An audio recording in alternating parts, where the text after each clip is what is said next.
Welcome back to the channel. This is Trendy Storm and you're watching first part of What If Naruto and Sakura travel back in time to train their past self. If you enjoyed this video, please like, share and subscribe to this channel. Always staying over time. Let's start the story. 1 week prior to his third genin exam at the academy, Naruto Uzumaki sat atop the Hokage monument on Saturday to test his mettle. He was sitting in his orange outfit with his knees pressed to his chest when he heard a voice behind him say, "Yo." He turned quickly, ready to run if it was an attack, and blinked when he saw a figure who appeared to be an older version of himself standing there. "Who are you?" asked Naruto. The individual chuckled and replied, "I guess I lost that bet. I figured you would have screamed what the hell anyways. To answer your question, I'm a 17-year-old you from the future." With a blink, Naruto uttered, What do you mean you're me from the future? How is that possible?" As he pulled his sleeve up to reveal a seal on his wrist, the man said, "It's possible seeing as I'm standing right here before you, and to keep from getting confused just call me Arashi for now. Anyways, you see this?" Naruto nods, and Arashi says, "This is a genjutsu seal I made to hide my looks, and I am going to put it on now so if anyone walks up they don't know who I am, and I won't have to tell them I'm from the future since I am not here for them, but you so don't freak out." He bites his thumb, wipes the blood across the seal, and sends Chakra to it. He is covered in smoke, and in his place is a red-headed person who resembles a cross between Naruto and Shikamaru. Arashi replied, "Now, do you mind if we sit down? I got a lot to talk to you about." They both sit down after Naruto nods, and he asks, "Why are you here?" Naruto went wide-eyed as Arashi sighed and surveyed the village before saying, "The village is peaceful right now. To answer your question, when I was your age I made a lot of mistakes that caused me a lot of pain that eventually wound up destroying Konoha." Arashi continued, "Also some of those mistakes are killing me now, literally." In a quiet voice, Naruto questioned, "So you came back in time to make sure you didn't make the same mistakes again?" Arashi replied, "No, I came back in time to make sure you didn't make the same mistakes I did. Nothing will ever change the mistakes I made, and all those I knew are dead. You are still young and have your life ahead of you, and no, I will not tell you about the future. What I am going to do is teach you the skills you will need in the future to make the best choices, and you will live with the choice of what to do and what not to do. All I am here to do is to teach you things and tell you about our past, why the people don't like you, and who our parents are. From now on I want you to think of me as your big brother because I'm not you and you're not going to be me. Got that?" Naruto, who was afraid to speak, nodded. "Now I guess I can start off with our parents since I know how important that is. Our mother's name was Kushina Uzumaki. She was originally from Whirlpool and a great kunoichi from what I heard. She had red hair and green eyes. Most likely the reason you like Sakura so much is because you instinctively remember mom, and Sakura is a lot like her. Kushina was a tomboy but also very beautiful. She died the day the Kyuubi attacked Konoha, giving birth to you, but it wasn't your fault. The doctor was in a hurry because of all the other victims who were hurt and forgot to make sure she was completely okay when he left, and when he returned to check on her she had passed away in her sleep peacefully."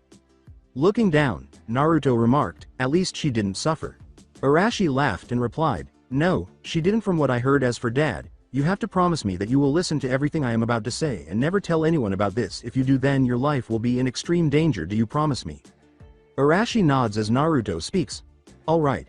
To tell you about dad I have to tell you why everyone doesn't seem to like you. The night you were born, when Kyuubi was attacking the Yondaime Hokage of Konoha, used a forbidden jutsu not to kill the Kyuubi since it's impossible to kill a demon, but to seal it away in a prison under the watch of someone he trusted to protect Konoha. In his place, the person he trusted to protect Konoha and to keep the Kyuubi locked away was his newborn son."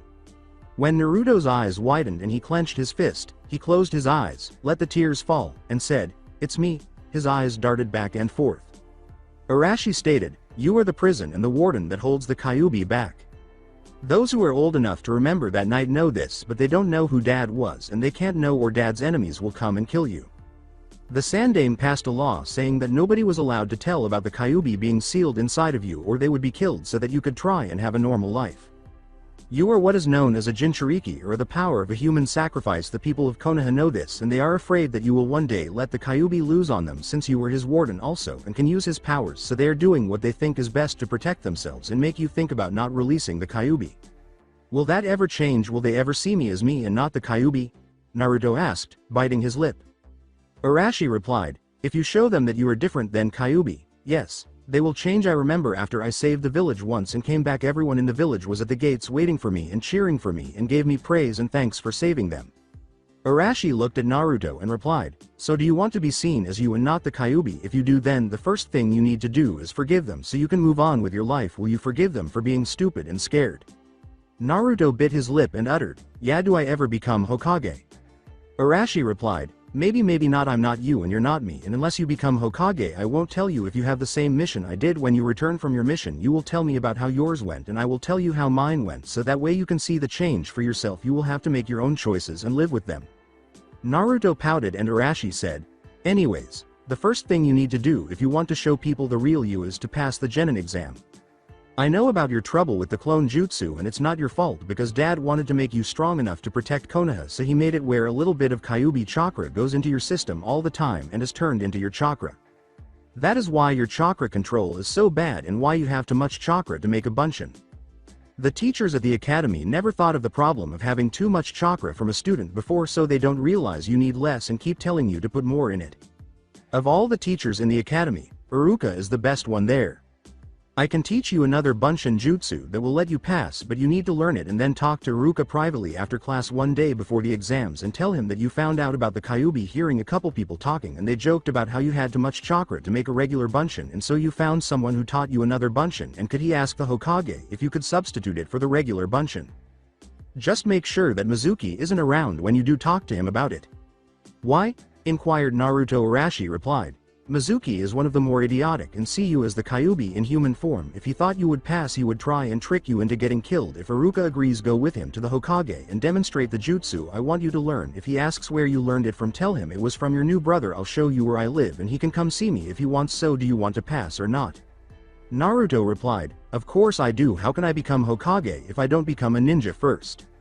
Arashi replied, "All right. Before we begin I want you to promise me one thing. From now until the Chunin exams in 6 months I don't want you to ask out Sakura." With a scowl, Naruto asked, "Why?" Arashi replied, "Because you need to focus on training to get stronger instead of love right now. You're still young and right now Sakura cares about Sasuke, who is a jerk, and if you don't let her see that he is a jerk then she won't ever think of going out with you.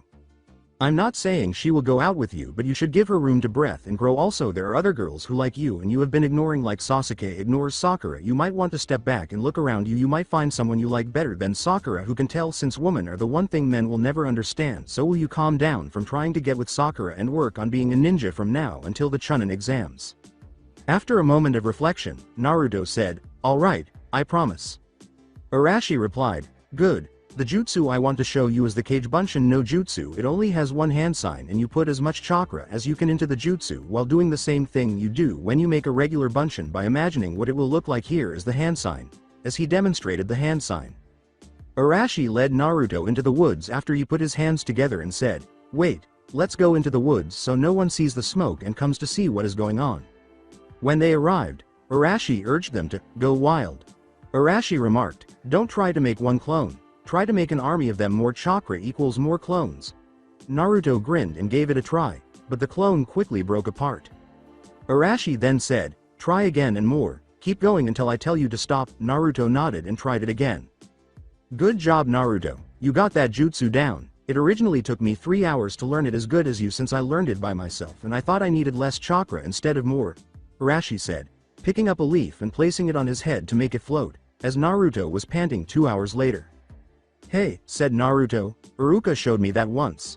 Arashi replied, "That was Iruka trying to help you pass. Like I said, he is a great teacher and you should thank him because he tried to be fair to everyone. This is called the leaf exercise. It is a chakra control exercise. I want you tomorrow to come back to this place and create as many Kage Bunshin as you can at one time and have them work on this exercise. Have them work on their forehead, and when they get it down try it Aegean on their hands like this," as he demonstrated the technique. "Why?" asked Naruto.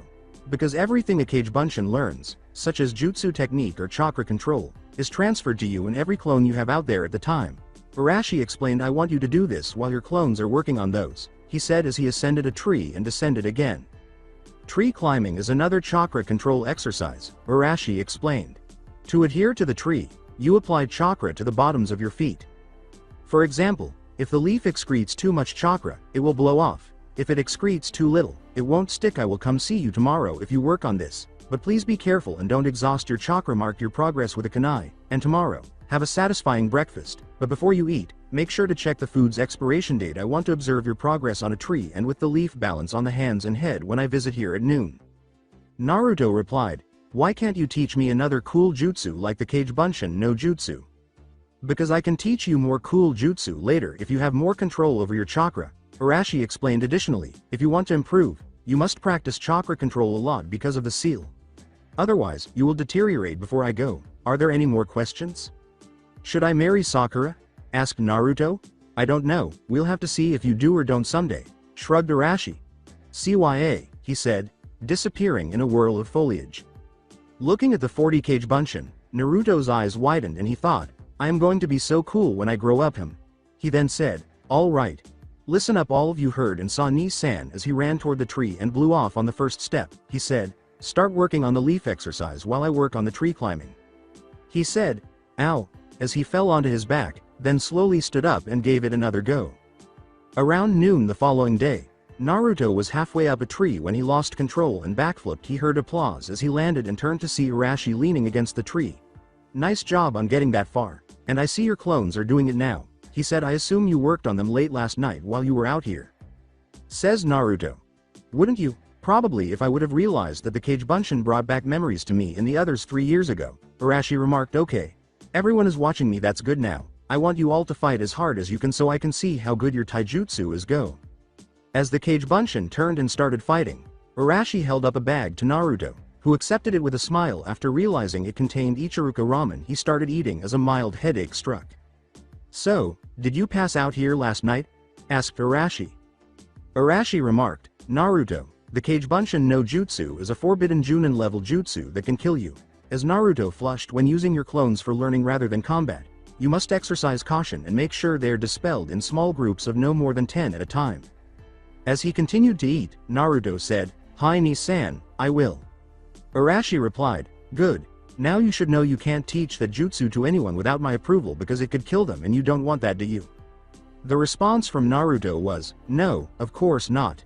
I'm glad you understand, Arashi said. When I first learned it, Gigi gave me a 2-hour lecture on it, and I'm attempting to spare you from that. I'm happy to see how far you've come, and as a reward, I'll teach you the first 5 kata of the Gamma Fist, a powerful taijutsu technique. Have you finished eating?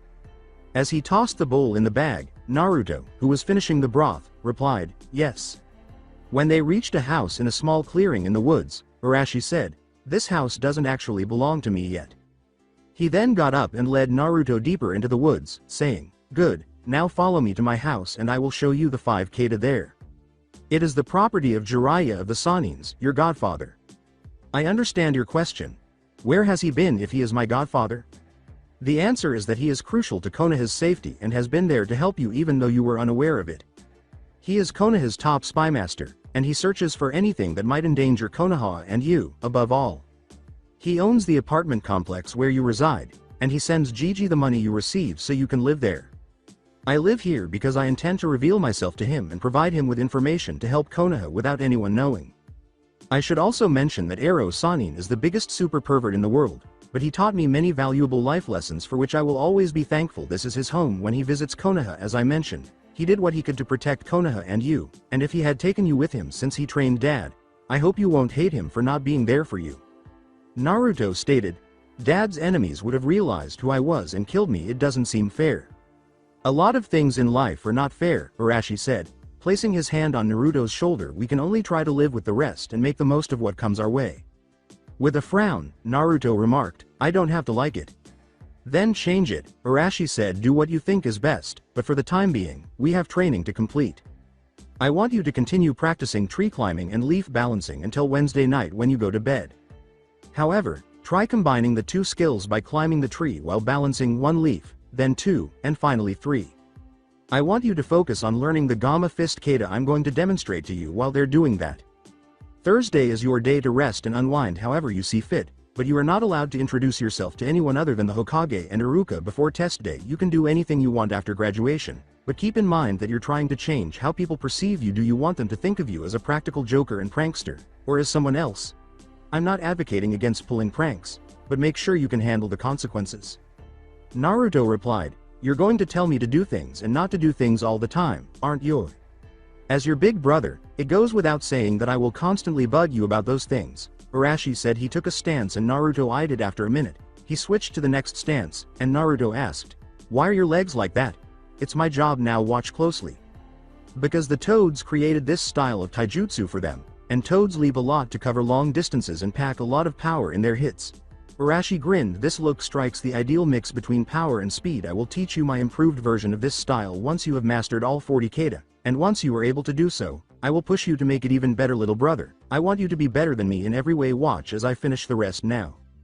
Now create your Kage Bunshin army to go practice chakra control while you do the kata, and I will correct you for the next hour, Naruto said after observing them after Arashi was done. Arashi watched Naruto send his clones into the woods and adopt the first stance, thinking, not bad, but he's not touching his real power yet. Naruto said, "Hi," as he created 120 Kage Bunshin. As he continued to correct Naruto's form, Arashi said, "Move your left foot a little more and bend your knees a little more, good, shoulders back." An hour later, Arashi said, "All right, I've got a job for you. That clearing where you previously received training, please return to that clearing with this shovel and dig me a hole that is 20 feet wide and 10 feet deep." "Why?" said Naruto, looking perplexed. "The actual digging will strengthen your arms and shoulders, allowing you to punch harder," Arashi stated. "Additionally, the hole will be utilized for your upcoming training. You are not permitted to use your Kage Bunshin to assist you, and I want that hole filled by next Sunday. I'll teach you another jutsu and demonstrate the next 5 kata if you finish it by then. If not, you will have to refill that hole, go to another clearing, and begin the process anew until you finish it within a week. Additionally, I would like you to come here for an hour of kata practice on those 5 kata every day after you leave the academy. We will work on transitioning between each kata and improving your speed in them. You will then depart and return to that clearing to train and work on that hole. I don't care what you do with your free time, but please don't come here unless I specifically tell you to. And only then, as long as you come for that hour of kata practice every day after school, have your Kage Bunshin work on chakra control, and rest on Thursday so you will be ready to pass on Friday and finish that hole." With a bewildered expression, Naruto questioned, "Why can't I come see you when I want to?" "Because I will be busy working somewhere else." Arashi stated, "I need money to live on, so there's no reason for you to come here when no one is around. Moreover, this house is a secret that only a select few people are aware of. And if someone like Mizuki finds you here without me present to let them know you're allowed, they might accuse you of breaking, and you do not wish to find yourself in trouble, do you?" With a downward glance, Naruto remarked, "No, I guess I was worried you didn't want me around." "Never going to happen," Arashi said, placing his hand on Naruto's shoulder. "That rule can only be broken if Gigi wants to visit me and you decide you're ready to discuss your Bunshin with Iruka. I don't want the one-armed bandit to know about me, so tell him to come talk to me at your godfather's place. I'm not coming into town either." "One-armed bandit, who's that?" inquired Naruto. "A royal pain in the ass," Arashi remarked. "Once you make Chunin, both Gigi and you will comprehend." "Okay, so do I need to leave now?" said Naruto. "Yeah, I have a meeting with someone regarding a job shortly," Arashi said. "I wish we could talk more, but for now, this is all I can do. In addition, if you truly want to get strong, you must learn to solve problems on your own and train yourself without external guidance. If your sensei isn't there when you get there, warm up with simple exercises like squats, push-ups, and sit-ups, just like you did in the gym, to help build muscle. Practice chakra control or take a quick jog around your training area. Never stop trying to better yourself." "All right," Naruto said with a smile. "I'll surpass you, Nisan, and show you." "I'm hoping you're right," Arashi said, "but keep in mind that you cannot discuss dad with anyone. You can talk about your mother, but not your father, and you shouldn't mention that Ero Sanin is your godfather. Spread the flames of youth now." Arashi shook his head and remarked, "It's a joke, you will figure out later," as Naruto appeared perplexed. "CYA tomorrow, bro," he said as he made his way to the cabin. With the shovel in hand, Naruto turned and fled into the woods. A person seated at the table asked Arashi, "Did you really have to quote Lee and Guy?" as soon as he entered the house. Arashi remarked, "At least I didn't tell him to wear spandex." "I would have killed you, so what do you think will happen now?" said the person seated at the table. Arashi replied, "I figure Gigi going to come here ready to kill me, demanding answers sometimes this week. So when are you going to reveal yourself, Iruka?" The green-eyed, red-haired woman said, "The day of team placements at lunch, Arashi." Arashi replied, "Good, you know, I wonder if he's will paint the Hokage monument like I did." Iruka replied, "He's you, of course he is, so how are you feeling?" "I'll need treatment tomorrow," Arashi remarked with a frown. "It currently occurs roughly every 6 days. "Has the seal collapsed anymore?" asked Iruka. "No, I believe I've stabilized it for the time being," Arashi said. but the Kyuubi chakra is still poisoning me because it's too much for the filter. We are only hopeful that Ero Sanin can repair the filter. Even though I'm quite knowledgeable about seals, I'm not as skilled as Dad and Ero Sanin." After hugging Arashi, Haruka said, "We will find a way to save you, my love." "I can't believe we're together after all this time," Arashi said, closing his eyes. "You can't believe it," Haruka said. He put his finger to her mouth to silence her, saying, "That's all history now. I can't believe that you were We lost everyone we knew. We only have each other and the opportunity to begin a new life here. Ero Sanin, Bakken, and Gigi's agreement will allow us to regain some of our lives. Everything will work out," Haruka said. "I swear." Arashi sat down at the table, where a meal was waiting for him, and started eating, saying, "I'm glad." Following Arashi's instructions, Naruto spent the next few days at his house practicing kata for an hour after school. He was beginning to feel more at ease with them, and his clones had been practicing balancing leaves and climbing trees, which was more difficult than he had anticipated. He lost many of them because they concentrated too much on one and not the other, and they either had to start over or fell and went up in smoke from the hard impact. Naruto was also working on the hole for Arashi, and his arms were exhausted from having to dig around roots and cut them out after asking Arashi if he wanted those roots in the hole. Class ended today, Thursday, and Naruto waited as everyone else left. He went to Iruka's desk, where he was filling out some paperwork, and he saw Shikamaru and Choji leave as the final two students. He didn't see Mizuki, so he said, Iruka-sensei." Iruka paused and glanced up at Naruto, saying, "Yes, Naruto." Do you know about," Naruto said, biting his lip and touching his stomach. Iruka, whose eyes briefly widened, inquired, "What do you mean?" to confirm that Naruto was referring to the Kyuubi. Biting his lip, Naruto uttered the words, "Kyuubi." Naruto said, "Can I talk to you about something related to that?" After Iruka nodded and bit his lip. "Since this is crucial, I grant you permission to discuss the law, even though I am aware that only the Hokage and I are allowed to do so." Iruka replied, Perhaps we should go to the Hokage to talk about it just to make sure if that's alright." Naruto. With a head rub, Naruto remarked, "Yeah, I guess that would work." "Alright, let me just finish this and we can leave," Iruka said. "You're free to wait for me for a few minutes." As he approached and started to walk on the walls, startling Iruka until he was 2 feet off the wall, Naruto nodded and said, "Yeah, I'll work on tree climbing." He then pulled out a few leaves and had them start to float on his head and one on each hand.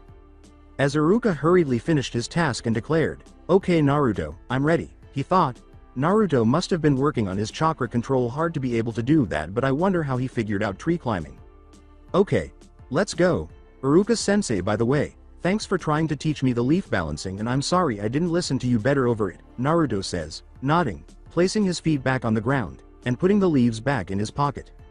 "It looks like you got the hang of it, and I'm surprised you thought of adding it to your hands and combining it with the tree walking exercise," Iruka remarked as they departed the academy to make their way to the Hokage Tower. "How did you find out about that?"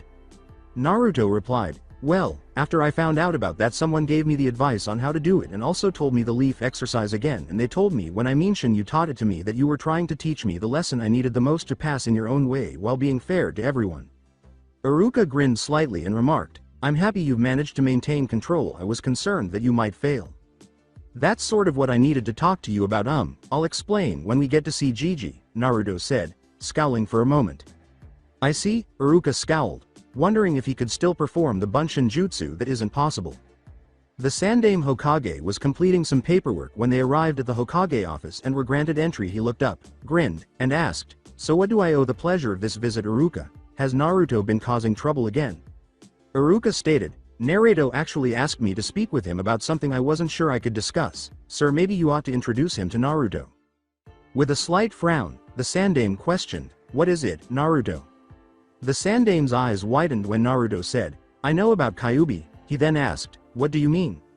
Naruto replied, "I know about the law, I know about the Yondaime and the ceiling, and I know about how you wanted me to have a better life, but that's not really what I'm here to talk about because I've already come to terms with that."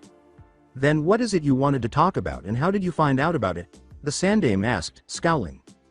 Naruto remarked, "I heard a few people discuss it when I was in the village. People talk when they think no one is listening. They were making fun of me because they wanted to know if I would attempt the test a 4th time because they were telling me to add more chakra to the Bunshin Jutsu when I already had too much chakra for that jutsu because the fox chakra mixed with mine and I didn't have enough control over it. Fortunately, Ni-san came and taught me how to climb trees and told me to relearn the leaf balancing exercise that Iruka had attempted to teach me. He also taught me Kage Bunshin no Jutsu, and yes, I am aware that it's a Junin level jutsu and that it is forbidden, but I understand why it's forbidden, so you don't have to lecture me about not teaching it to anyone. With a frown, Iruka remarked, you can do the Kage Bunshin no Jutsu.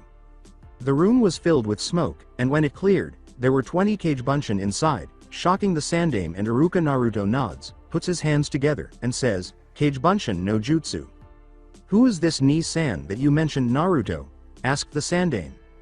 He said that you would like to meet him and that he lives at Jiraiya's place, but he isn't coming to town because of some one-armed bandit. Naruto said you'd know who he was referring to. He said, in any case, the reason I wanted to speak with you is that I can perform Kage Bunshin without using jutsu, but I am unable to pass regular Bunshin since Saturday. I've been studying tree climbing and leaf balancing every day, and I've mastered them.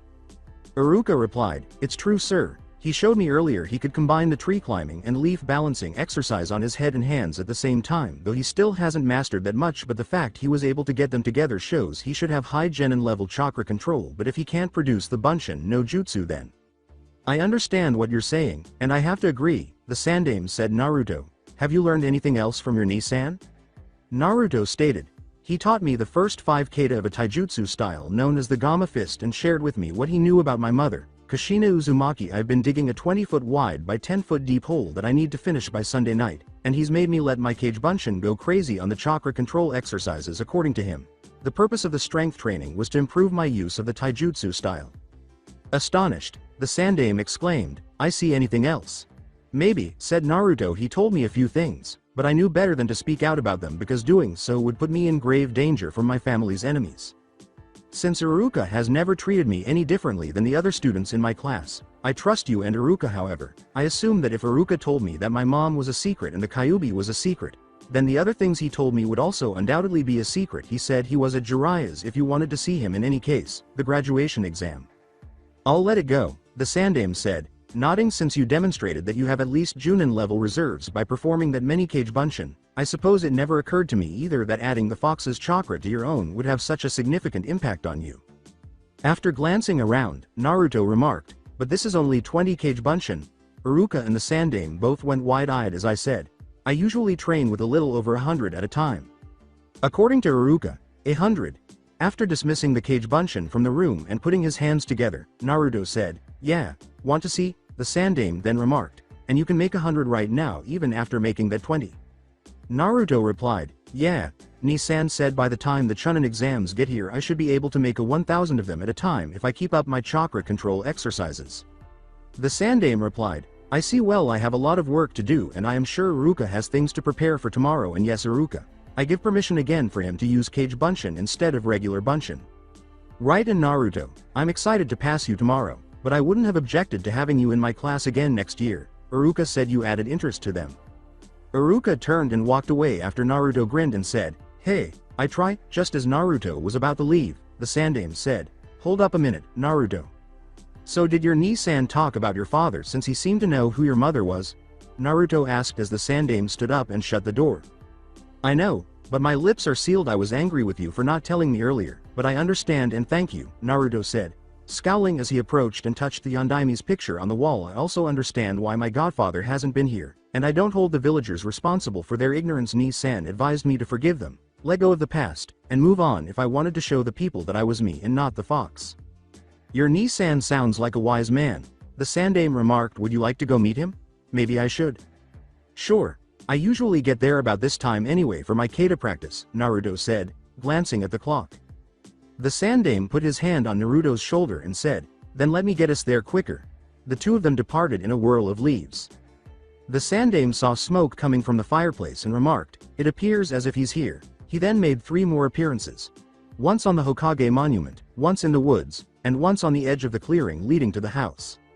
I was wondering when you would get here, Urashi said as the door opened as they got closer. Since you need to rest in order to pass the test tomorrow, Naruto, I'm going to make a Kage Bunshin and have him work with you on the kata once more. However, try not to go overboard. Please come in and have some tea, Sandame-sama, said a Kage Bunshin as he approached Naruto and escorted him out of the house.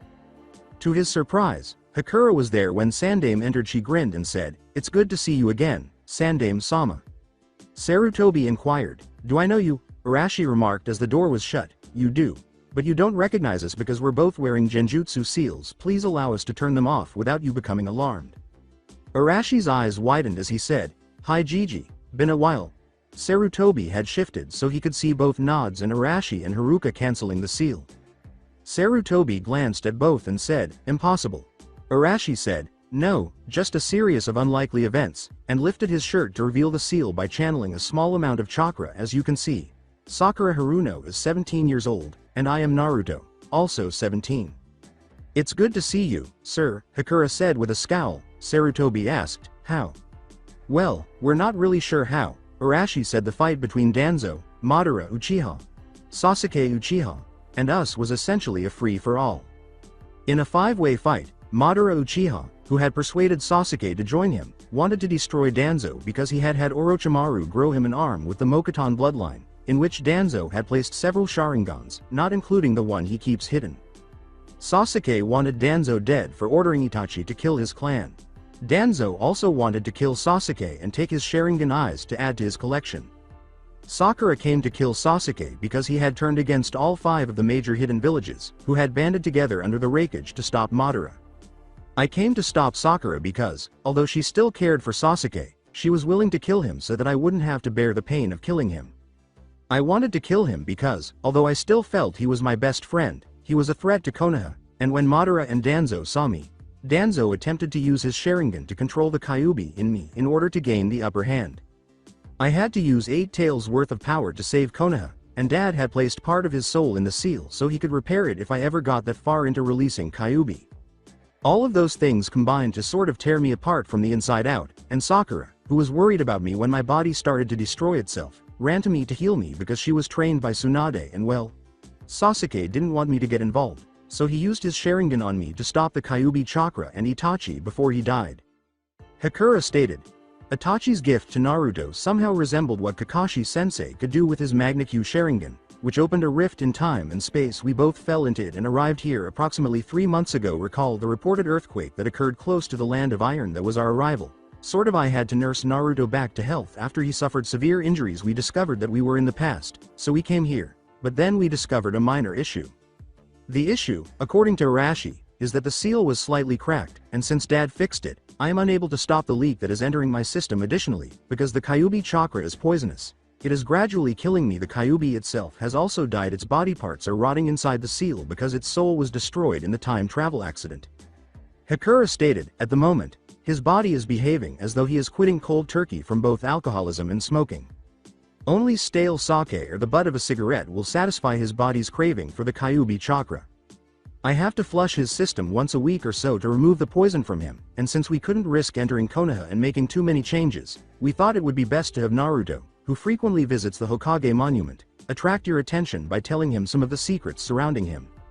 A second Kyuubi who was weaker because he couldn't use too much chakra at once for fear of accelerating the poisoning would be unable to go all out if Danzo or Madara learned about us. We're hoping Jiraiya-sama can seal the crack and prevent his system from becoming poisoned.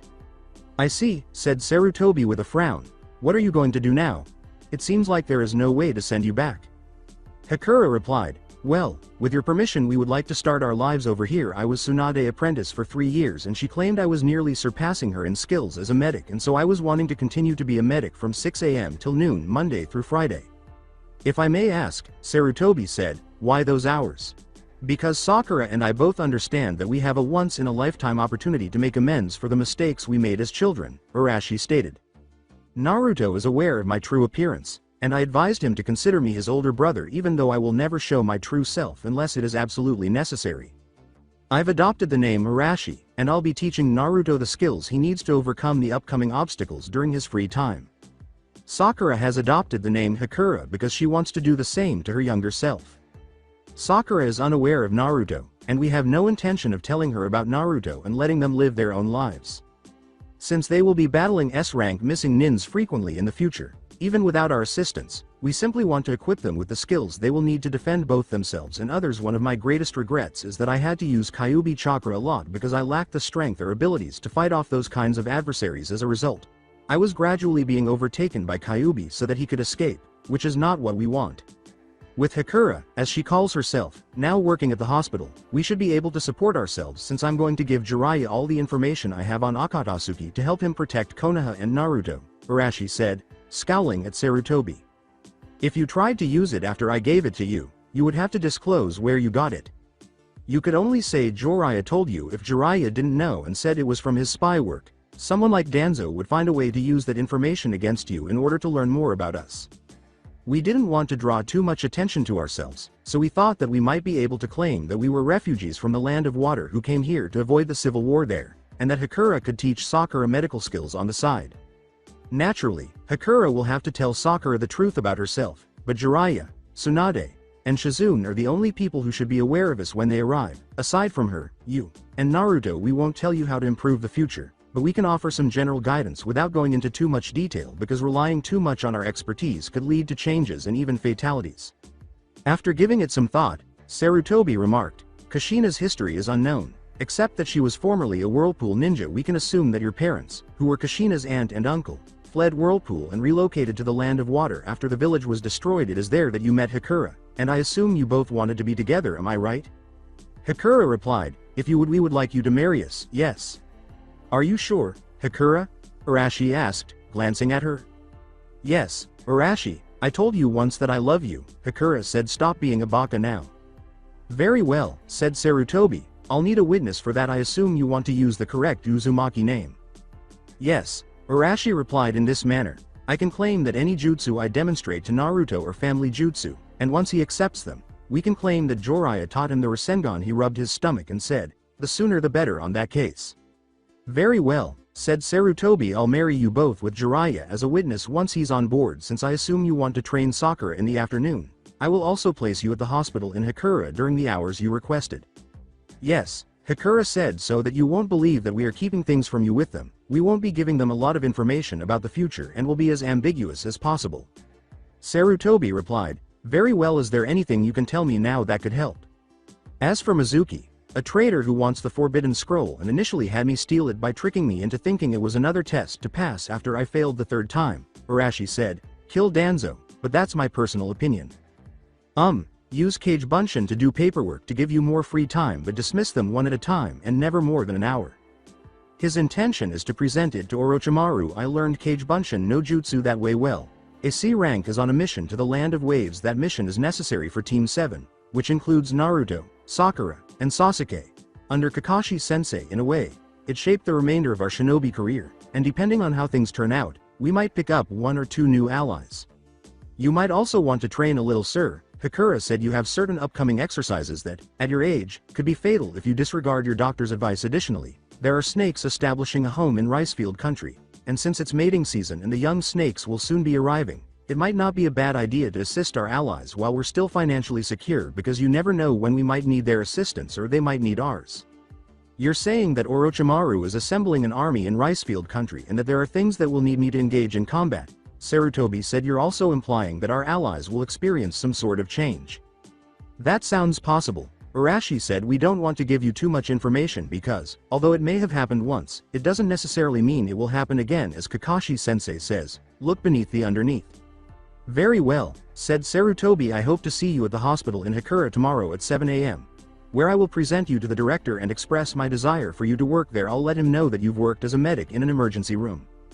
Sakura replied, thank you, sir, and that will be all right. If I may ask, though, why are you so willing to trust us? Arashi, after all, was certain that you would be willing to assist us, but I wasn't. Sarutobi laughed and continued, long story short, he may be older now, but he's still Naruto, and there is something about Naruto that I can spot as a real or a fake with just one glance, and no, it's not his whiskers. Arashi replied, it's my eyebrows, Hakura. I have an extra muscle there under them that bends a certain way when I am thinking about something hard. Oh, that explains why your eyebrows always seem to shift sideways when you're focusing hard, Hakura said. I assumed that the facial expressions were simply typical.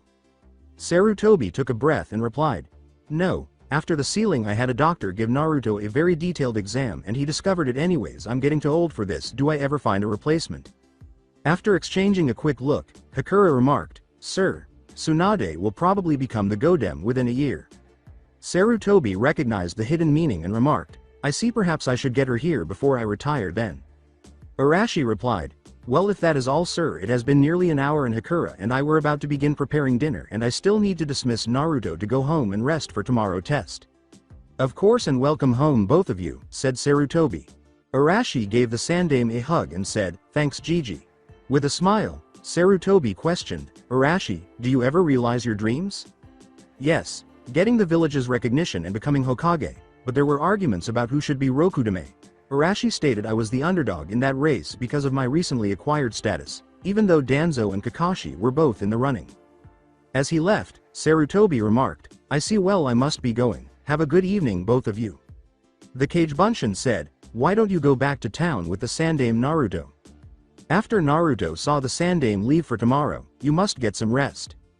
He is also aware of me, and he will inform anyone who inquires that I am a distant relative of yours from the land of water. In addition, I am officially an Uzumaki, though I will explain this in more detail later. Sit in the back row as far away from Sasuke as you can when you arrive at the academy tomorrow and on the day of team placements, since they believe that this is their last opportunity to see Sasuke. The fangirls will be aggressive over the coming days in an attempt to gain his attention. They will harm anyone who stands in their way, and you might even end up in the hospital for it. Alright, Ni-san, come on Gigi, Naruto said. I'm coming, Sarutobi declared, I'm an old man. With a wrinkled nose, Naruto uttered, then retire and make me Hokage. As he put his hand on Naruto's shoulder and sushioned them back to the village, Sarutobi chuckled and remarked, I'm not that old yet. He then left Naruto to return to the tower. So you didn't want to relive your first kiss? Sakura asked after they had left and Arashi had entered the house. Sakura laughed when Arashi said, not with Sasuke, hell no. After sitting in the back of the class, Naruto entered the test room the following day and stood in front of Iruka and Mizuki, thinking, Ni-san was right, those girls are crazy today. Iruka replied, alright Naruto, do the henge, replacement, and a bunshin jutsu. When Mizuki heard Iruka emphasize the letter A, he raised his eyebrows a little. Naruto then transformed into Iruka and performed the henge. Iruka then threw a piece of chalk at Naruto, who replaced himself with a chair and then put his hands together in a seal that Mizuki had never seen before. Kage Bunshin no Jutsu, Mizuki said as the room filled with smoke cleared and a dozen Kage Bunshin appeared. Congratulations, and in case you passed, the Hokage had this scent, Iruka said as he gave Naruto a hiat with the Konoha leaf in the center and a tiny Uzumaki spiral of the symbol for Whirlpoola in each corner. He remarked, it was just like your mother's. Mizuki said, wait a minute, he didn't do the Bunshin no Jutsu, so why are you passing him, Iruka? Naruto grinned and said, thanks Iruka-sensei, as he put it on and started to leave the room. Like that Rock Lee kid last year, the Hokage said that Naruto has more chakra than a Junin and will probably never be able to do the Bunshin no Jutsu. As a result, he allowed Naruto to pass by other means by learning a Junin level Bunshin Jutsu. Iruka stated, go ahead, Naruto, and send in Ino, please. Seeing the shocked expressions on everyone's faces, Naruto nods, smiles, and leaves, saying, Ino, you're next. In response, Ino asks, how did you pass? As Naruto put it, practice Ino. How come your hiat a little different than ours? Asked Shikamaru. The Hokage told me about my mother recently, who was originally from the land of Whirlpool before coming to Konoha to be a ninja, Naruto said, pausing halfway up the stairs. Since the spiral on my clothing is, I believe, a clan insignia, he had this hiat made for me that is similar to hers so that I could demonstrate the origins of my family. The Uzumaki name, the land of Whirlpool, and the hidden village of Whirlpool all have the same meaning. Now that I at least know my mother's name, I need to learn more about my family from there someday. Shikamaru rested his head back on the desk and uttered the words, troublesome. Sakura asked inquisitively, what was your mom's name, Naruto? Says Naruto. Kushina Uzumaki. At this, Kiba started coughing and turned to face Naruto, who exclaimed, wait, your mom was the Aka Shinigami. Looking perplexed, Naruto questioned, huh, what do you mean? My mom was a teammate of Kushina Uzumaki before she took over our clan. Kiba stated. My mother mentioned Kushina Uzumaki, also known as the Aka Shinigami, AS rank Anbu captain. When I looked at her Genin team photo, she said she doubted it because Kushina had green eyes and red hair when I asked her once if you could be related to her because you share a last name. Yeah, I suppose my dad gave me the majority of my appearance based on what Gigi told me. You think your mom might be willing to tell me about my mother? Naruto said. I would like to know more about her, but I don't want to bother her in any way.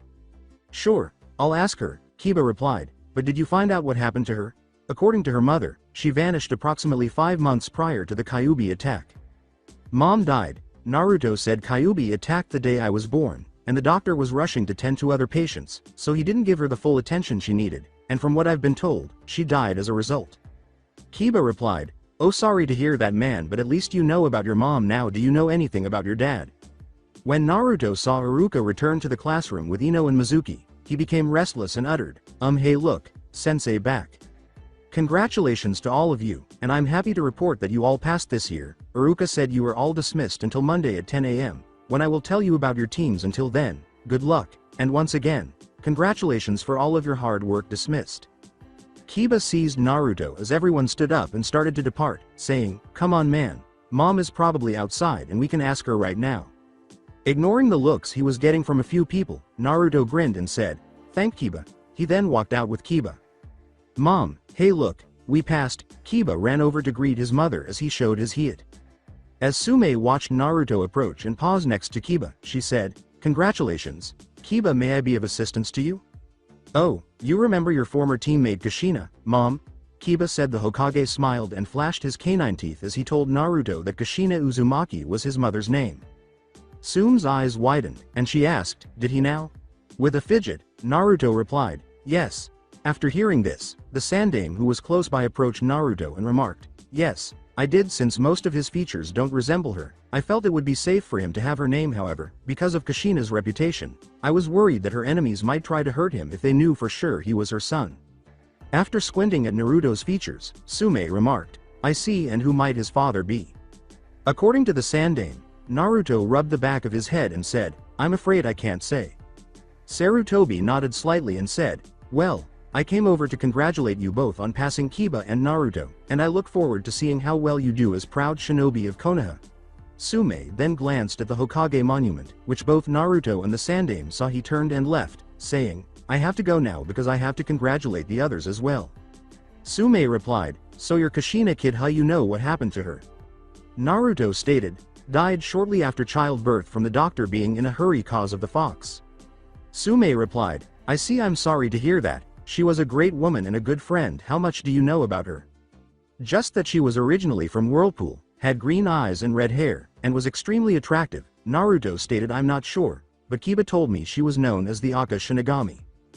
Damn old fool, yeah. Kushina was all that and more. Sume snarled. She didn't take shit off anyone, was strong-willed, self-assured, and a tomboy. Saved my life on more occasions than I would like to acknowledge. I would have adopted you if I had known you were her child when you were younger. Following a brief moment of shock, Naruto scowled and remarked, I appreciate the offer, miss. Call me Sume. Sume said, thank you Sume, but, Naruto said, biting his lip and appearing to struggle for the right words. But what, man? Mom was just telling me that you might have been my brother, Kiba remarked. Are you implying that we are inadequate or something? No Kiba. You got it all wrong. There are just some things you don't know about that I've learned that would have made things difficult, Naruto said, shaking his head quickly. I don't want to cause any problems or anything, and I don't want your mother to feel that, because of my mother's character, she must treat me differently than she would otherwise. He waved his hands in front of him and said, I've only seen your mom a few times over the years, and today is the first time I've ever actually talked to her. I don't want her to feel obligated that she owes me anything when I don't deserve it. Sume scowled and informed the child, don't worry about that happening, kid, and relax or it could give you stomach problems. With a snort, Naruto remarked, like I need any more of those.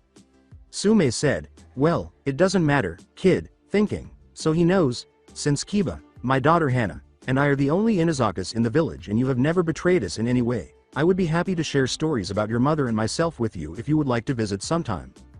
Naruto glanced at her and said, are you sure? I mean, most animals don't seem to like me. Hell, even Akamaru was a little afraid of me at first and I don't want to cause any trouble. Sume replied, it's no trouble, and I guess you could say the reason animals are a little afraid of you is they can tell you're an alpha. Kiba looked at Naruto, who appeared perplexed, and said, an alpha? Him? Are you sure about that, Mom? Sume replied, yeah, mark my words Kiba. Someday soon you will see your friend here go from being the runt of the litter to the big dog, so will you accept my offer to come by some time? Yeah, said Naruto, we're starting teams soon, and Nissan is training me, so I'm not sure when. With a bewildered expression, Sume uttered, brother, you have a brother. Look at the time, Naruto said, I'm going to be late for training. He turned and began to jog lightly in the direction of the gate. It was a pleasure to meet you. Sume-sama, see ya later, Kiba.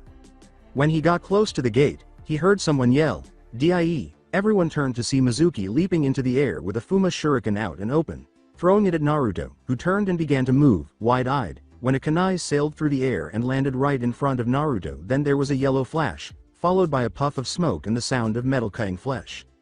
When Sakura appeared above Mizuki, she slammed her fist into his head, knocking him to the ground in a crater. She then hurried over to Arashi, who appeared to be an older Naruto, and a shout of, "Take this, Sha," was heard. Sakura said, "Let me see your arm, Baka." She grabbed Arashi's arm and her hand started to glow green as she approached him, who was holding the Fuma shuriken in his hand after one of the blades had cut through the genjutsu seal on his arm. Arashi said, "You okay, Naruto?" Astonished, Naruto exclaimed, "Yani-san, are you okay?" Looking at Mizuki, who was now in the grip of two Anbu, Arashi remarked, "Yeah, just a scratch." "How did you do that, Ni-san?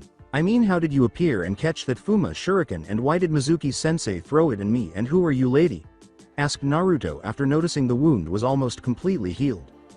Looking at the frowning Sandame, Arashi laughed and said, "Slow down and breathe, bro, I'll answer your question in a minute."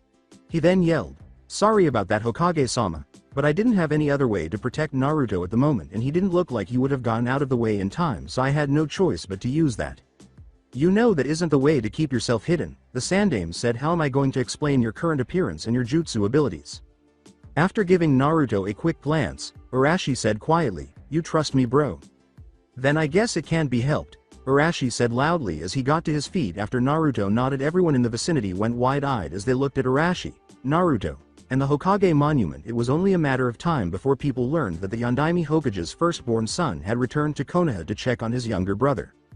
"How is this possible? You and Naruto smell almost exactly alike," Sume said, frowning as she approached. "Who are you?"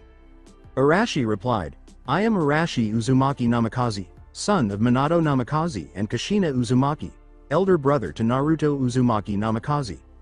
As they stared at Naruto, a number of adults were going pale. "I'm getting too old for this," the Sandame sighed, rubbing his head. "Why don't Arashi, Sakura, and Naruto join me in my office so we can talk about what to do now that two of the village's S-rank secrets have been revealed?" He saw the crater Mizuki had once been in and said, "Anbu, take Mizuki to Ibiki and find out why he attacked a ninja of Konoha if he's still alive."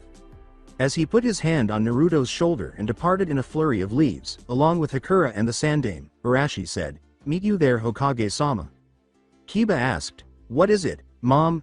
As Sume approached the area where Arashi's blood was on the ground, dipped her finger in it, and sniffed it. "He's Naruto brother, all right," Sume scowled, adding, "He even has the scent of fox for some reason." In his Kiba jacket, Akamaru whimpered, and Sume thought, another alpha. The Sandame had just installed a silence seal in the Hokage office and glared at Arashi, who responded, "Hey, I wasn't going to stand there and let Mizuki attack him. He was too far away to use a replacement, and I didn't see anyone else stepping up to assist. I also didn't have time to shushin in front of him. If I hadn't used the Hiraishin, he would have frozen and perished." The Sandame responded, "I understand that, but did you have to reveal your real look and tell them your name?" "It wasn't his fault, sir," Sakura said. The shuriken cut his arm directly at the seal, destroying it and releasing it at the same time blood releases the seal. "What do we do now?" The Sandame sighed. "I mean, once the council learns of this, a meeting will almost certainly be called." Arashi replied, "Well, how would you like to get control of the village back from the council and deal with Danzo, Kaharu, and Hamaru?" Sarutobi inquired. "What do you mean?" Arashi laughed and replied, "Did you know that Konoha gets a check from the land of Whirlpool October 10th every year since the day Naruto was born?" "No, I didn't know that. Are you sure?" said Sarutobi.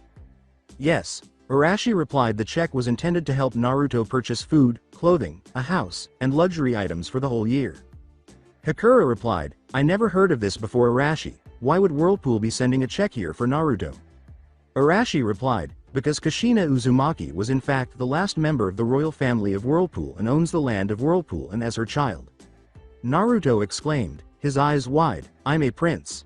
"Well, we are," Arashi remarked. "You will have to view me as your older brother for the rest of our lives because I sort of became well known. There is no indication of time travel or anything similar. I need to explain a cover story about myself in any case, as the account executors, Kaharu and Hamaru, have been approving the checks annually." Sarutobi inquired, "How much are the checks for?" Shrugging, Arashi remarked, $500,000 a year every year for the last 14 years. With everyone's eyes wide, Arashi said, I can cripple the council power and back them into a corner if you're willing to play a little hardball. Naturally, you'd have to play peacekeeper, and Naruto would have to pretend that he doesn't want anything bad to happen to Konoha and that he doesn't despise the locals for how they treated him. I can gain clan status with Naruto. If we play our cards correctly, we can pass off our healing abilities as a bloodline because my children have advanced healing on a smaller scale than normal people but still larger than them. Children, Sakura said, glancing at him. Who are you? Inquired Naruto. Are you also from the future? Yes, but you should understand that just because I'm with Arashi, it doesn't mean the younger me will end up with you. Sakura sighed since it is no longer important and only the Sandame, Arashi, and I truly need to know. I will not reveal my identity to you. I am the fiancé. Copyright of Sakura and Arashi. What is this about children? Can we talk about that in private? Arashi asked, rubbing the back of his head. Although I'm not ashamed of it in the slightest. I don't want Naruto to know how things will turn out if he does the same thing I did because I think he might do it himself. I had 4 kids in all. But I'll tell you about that later. A daughter and 3 sons, but since we travel through time, I'll say that I wanted to come here because my enemies killed them in the land of water. According to Sarutobi, very well, you were telling me about this when wait, your daughter isn't with who I think it is. Sakura scowled. A certain aid to the next generation. Arashi replied, yes, my oldest was where I made a vow on a grave from the client's daughter and the other 2 were when a picture of me and the client was took when I was in the hospital when I made the 7-color Rasengan. Sakura's eyes widened and she exclaimed, holy shishti when, how, and never mind, we'll talk about it later. Were you ever going to tell me that you were with those 3? Remember who was always chasing me? Arashi said. Only the mothers and I were aware that I was the father, and it was too risky for me to be there for my children because, after I returned, we would constantly have to fight. That was the true cause of my lack of productivity over those 3 years. All right, said Sakura, scowling, let's return to the topic at hand.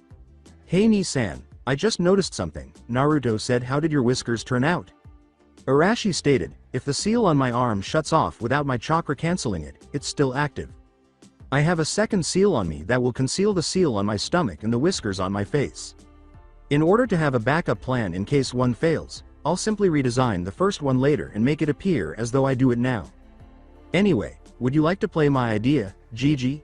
Ultimately, if everything goes according to plan, Kaharu and Hamaru will either fail and confess to funding route, enabling you to detain Danzo, or they will demonstrate their incapacity to perform their duties effectively and be compelled to step down as your advisors. You can designate Shikaku as your external advisor and perhaps Ibiki as your internal advisors because they both have the most direct access to information about what's happening both inside and outside the village, and the council can only choose the Hokage as your advisors. After giving it some thought, Sarutobi remarked, I have another in mind for the internal, but I would like Ibiki to be there, but he is too important elsewhere. However, I concur with Shikaku. What are your plans? Arashi chuckled and both Sarutobi and Sakura. Imagine what kind of nightmare it would bring the people of Konoha when they learn the son of the so-called greatest Hokage, who happens to know both his father's jutsu, has no problem with joining Iwa to get revenge on Konoha for the way they treated his little brother and turned their backs on his father's last request. You're not really planning that, are you? Said Sarutobi. No, I made my peace years ago, and as long as more shit like what happened with Mizuki today doesn't happen, then it's fine, Arashi said, adding that if the need arises, he will defend his family. Additionally, since I'll be listing some of the things I dislike about my brother's treatment, we should pretend that I just returned this week and that I met him and he told me everything about his life. Very well, said Sarutobi. How was the situation at the hospital in Sakura? I'll send a message to the council asking them to meet. All right, sir, Sakura said. The hospital's chief had questioned my abilities until I had cleared Hyatt's cough and performed multiple back-to-back emergencies after a Black Ops team returned with injured people. He no longer has any doubts about my abilities if he hasn't already. Hyatt will be visiting you to let you know that he must be off duty for the next 2 weeks because he is under a quarantine. Quarantine, said Sarutobi. Why? He had oxypolyps in his lunges, Sakura remarked. In the land of water, this poison is prevalent. When they come into contact with air, they multiply, making it more difficult for the victim to breathe when they lunge. I gave him pneumonia to cure him because they grow in the air and die when they come into contact with water after he recovers. Any doctor can come in and repair the damage to his lunges using a straightforward procedure. The virus will settle in his lunges, collecting water, killing the polyps thereafter. It can be treated with antibiotics and rest. Sarutobi replied, I see, I take it he has some kind of mask on to keep from passing the virus around, correct? The answer was, yes sir. Good, said Sarutobi. Hyatt is a good man who has suffered from that illness for more than 3 years. None of the medical professionals here were able to correctly diagnose it and treat it. The council should be prepared by the time we arrive at the chambers. You should be quiet and respectful. Naruto, oh well, I forgot who I was speaking to. Let's go. Additionally, Naruto stated, but you never summoned the council. He has a seal beneath the desk that sends a message to a couple of Anbu who informed the council. Arashi stated, Dad made it. With a downward glance, Naruto remarked, I wish I could have met him once. According to Arashi, I pray that day never comes. Upon approaching the council chambers, Naruto remarked, Hey Ni-san, I got a question that's been bugging me since earlier. What is it? Arashi inquired. I may know the answer, but I cannot guarantee that I will. Naruto replied, well, when I met Kiba mom earlier and she told me that her and mom were on the same team together, I noticed something strange. What do you mean strange? Sakura inquired. Naruto remarked, well, she smelled funny. I'm not really sure how to describe it, but it was sweet and something else. I understand, Naruto. I could give you a long explanation about it, but I will simplify it since we are in a hurry, Arashi said, letting out a sigh and stopping his stride. Sume needs an alpha male to help her with her condition, and since Kiba's father passed away, she hasn't had one that I know of, so what you smelled was her being in heat for her privacy. You shouldn't discuss it with anyone else because I'm not sure how embarrassing it is for her. When we have more time, I'll ask Sakura to help me better explain it to you. But does that address your query for the time being? As the group continued their journey, Naruto grinned and said, yes. The Sandame opened the door to the council chambers, and the other three followed him, and Sakura grabbed Naruto's hand and dragged him back to the side by the door, thinking, this is strange, here I am protecting Naruto from the world when it's usually was him protecting me. I am sure some of you have already seen or heard about what happened earlier today at Chunin. By the name of Mizuki tried to kill a newly graduated academy student and he was saved by the gentleman in front of us, said Sarutobi, sitting down with Arashi's arms crossed and a frown on his face. Kaharu replied, yes, word has been spreading around the town about the son of the Yondaime and about Uzumaki. Everyone in the room turned to stare at Arashi when he said, please refer to him by his proper name of Namikaze before I decide to say fuck you all and take my brother with me and join Iwa instead of living here. Sarutobi responded, please calm down, Arashi. I know you are upset with the way the village has dishonored your father's last request and the treatment of your little brother, but I do not believe drastic actions like that will be required. I am sure we can settle this peacefully. Arashi responded, before we begin, is those two fossil right there, Kaharu and Hamaru? We are the elders of Konoha and you will show us respect, Hamaru said as the two elders gave him a glare. Sarutobi asked, what do you mean, Arashi? As both elders turned pale when Arashi said, and I am the prince of Whirlpool country and first in line for the throne of that country, and you both are on trail for crimes against my country and family. Arashi said, every year since my mother passed away, Konoha has received a check from the country of Whirlpool for $500,000 every year for the past 14 years, which Kaharu and Hamaru have been signing off on when they received the check, which was supposed to be used to provide my little brother with a home, food, shelter, clothing, teachers, guards for his protection and any other expense he needs. Not only have I found out since I've been here that not one penny of that money been used on him, but this village has dishonored not only the memory of our parents but also the alliance that Konoha has with Whirlpool country. Now before we go on to any other subject, I demand an accounting of where the use of that money has been going, since it has not reached my brother, and don't try to claim it has, as the apartment he lives in was given to him and furnished by his godfather Jiraiya, who owns the Bewheeling, and the $1,000 a month he had for living expenses was also sent by Jiraiya to help care for him while his duties took him from Konoha. All the furniture in his home was the same furniture Jiraiya bought when he gave him the apartment at the age of 5, and Naruto lived with the Sarutobi until the age of 2 when he was placed in the orphanage. You can try and claim that money was spent on him that 3 years, but I've already been informed that all the children at the orphanage only had 2 outfits each and they shared the same food, so that means it was provided by the orphanage funding and not the money Whirlpool has been sending. Now where's the money? As he unleashed enough ki to make the council gasp and the clans to sweat. After exchanging glances with Kaharu, Hamaru uttered the words, it was stolen. He laughs as he wipes a fake tear from his eye and says, let me get this straight, that much money has been stolen by a member of this council, and yes, I can prove it was a member of this council, since not even the Hokage knew about that money means only those you both told have knowledge of it, for 14 years straight, and you have never once revealed the fact to the Hokage. Why don't you tell me another lie? I know exactly where the money has gone, as I had the money traced the last time around. Someone asked, if you know where it has gone, then why are you demanding the elders to tell where it is? Arashi continued, To show how incompetent the elders are, they have been paying Danzo here that money to pay for his secret root program that the Sandaime Hokage ordered disbanded, and don't you dare try using that stolen Sharingan eye on me, Danzo. Resulting in wide-eyed reactions from everyone in the room. What are you talking about? Asked Danzo. Arashi replied. You might as well forget trying to leave here, Danzo. I created a couple of cage bunshin on the way here, and they have sealed off this room where no one can enter or leave, and also no one besides me and my fiancé will be able to use chakra. Now why don't you tell everyone here about the 3 Sharingan eyes and the arm you had Orochimaru create for you with the genes of the Shoden Hokage in them, or the Sharingan eye you have behind your bandages? Note: since I can't recall which arm or eye Danzo is missing, I'm going with his right arm. After Danzo leapt to his feet and attempted to scuttle away, Arashi was next to him, his fist in his stomach, and Danzo started to scream as wind chakra severed his right arm. Arashi grabbed the Sharingan eye from Danzo's right eye socket and showed it to everyone in the room, who appeared ill. He then took off the guards and the cloths to reveal the Sharingan eyes. He then threw Danzo into the center of the room, where Iruka was, and she struck a pressure point, knocking him out and stopping the bleeding right away. Arashi continued, in case you don't realize it, the only way for Danzo to have these eyes is if he stole them from the bodies of the Uchiha clan within a few minutes of death, meaning he knew Itachi was going to kill them and had his men ready to steal them.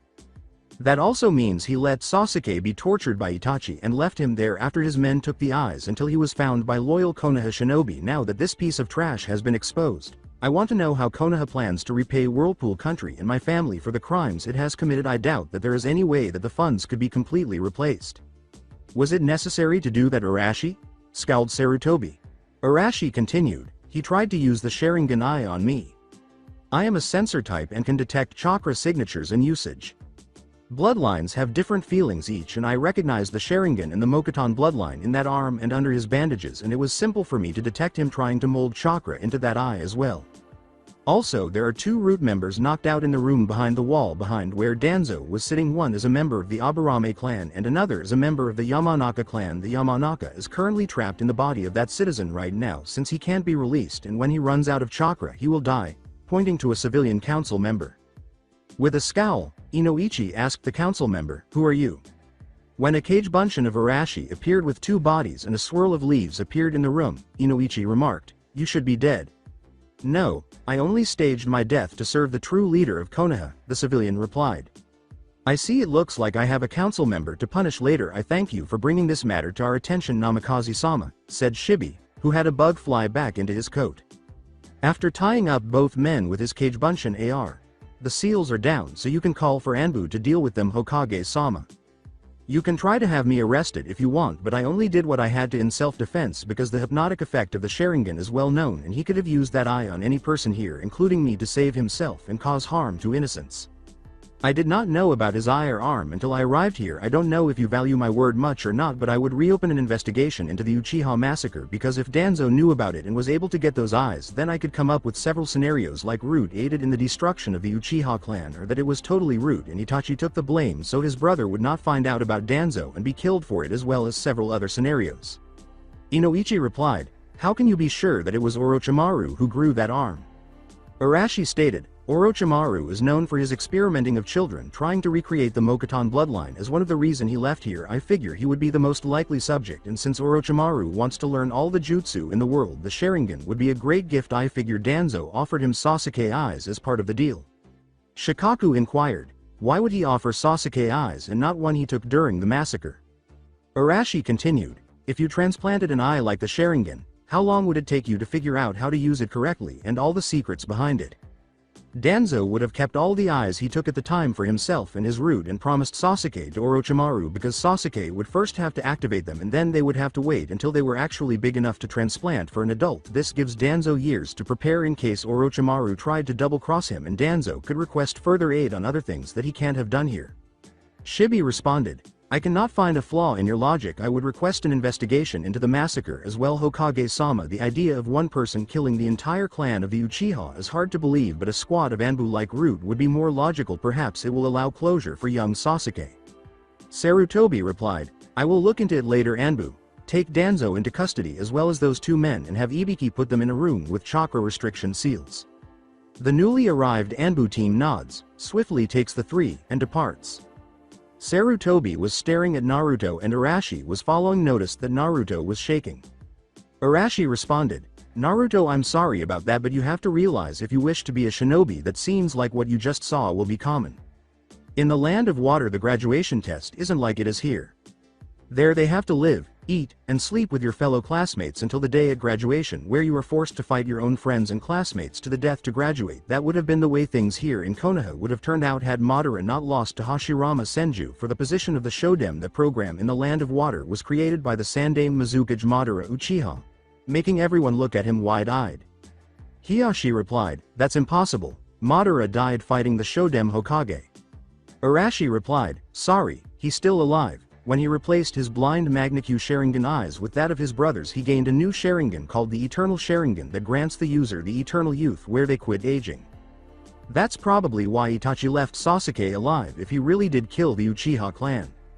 Anyways, Madara faked his death and went to the land of water, since that was where the Senju clan was originally from, and started the bloodline civil war in the academy final test after he fought the Nidame Mizukage for the title of Mizukage and won.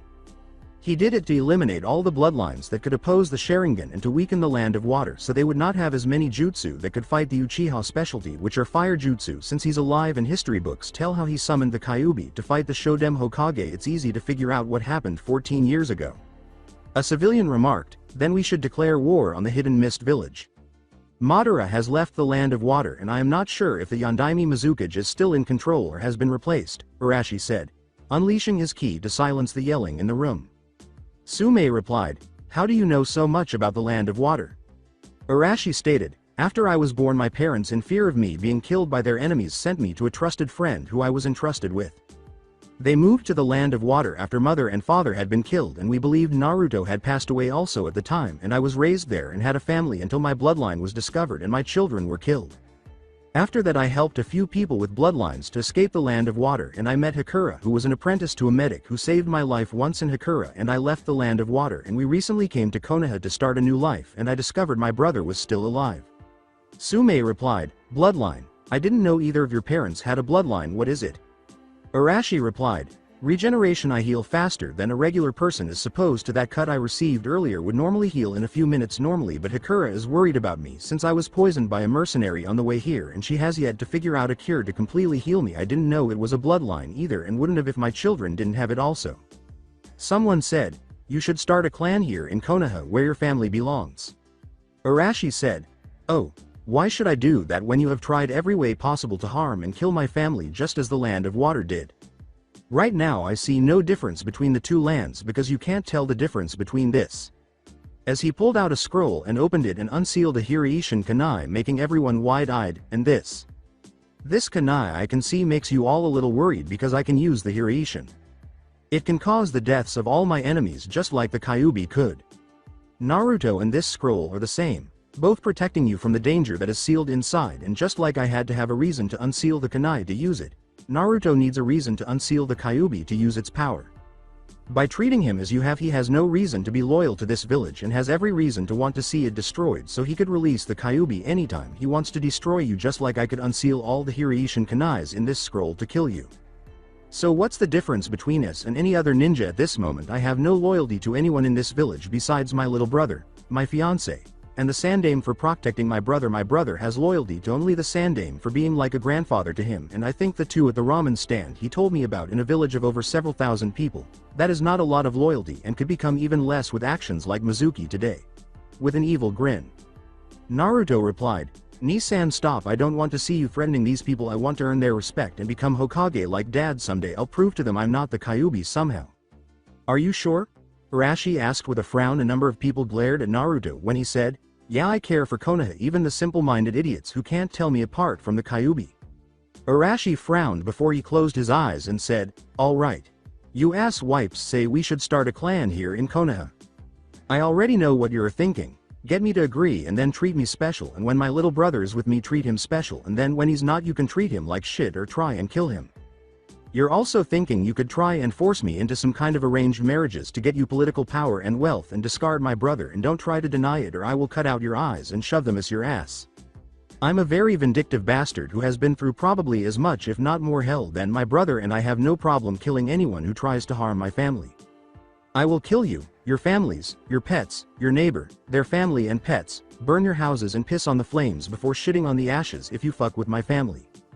I will marry only my fiancée Iruka and only her, and if we decide to have a child so be it, but if not then it's not my problem. You want a clan with healing abilities, then my little brother is the one you're going to have to suck ass to. No, there will not be any arranged marriages, but he will fall under the Clan Restoration Act so he can marry as many women as he wants. Also, as I said, I am a vindictive asshole, so I'm pretty much going to screw you over with the way you treat my brother. Since he hasn't passed the real genin test yet, if we left he can't be called a missing nin and can go wherever he wants, and any harm comes to any member of my family and well.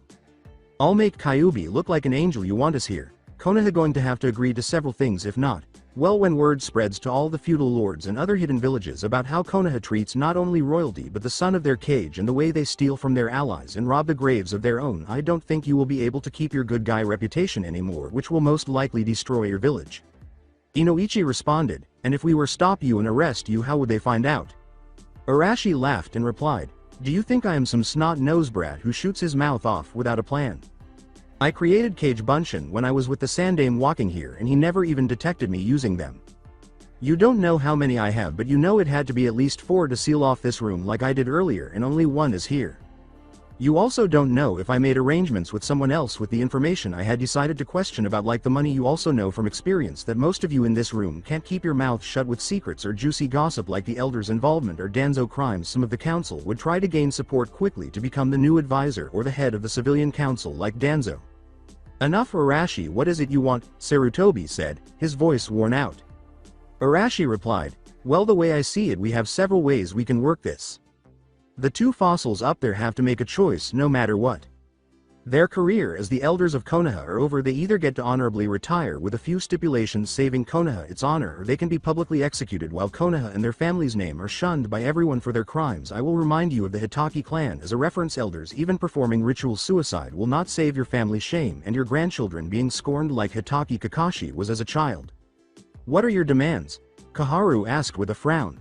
Arashi said, I am giving you the benefit of the doubt and think that Danzo used his Sharingan on you the last few years, but before that we know you were guilty, and I will give you the benefit of doubt that you did what you thought was best for Konoha, but you are both fuck-ups. I doubt that any of the money sent here is still around, but if any of it is, I want it returned to my family.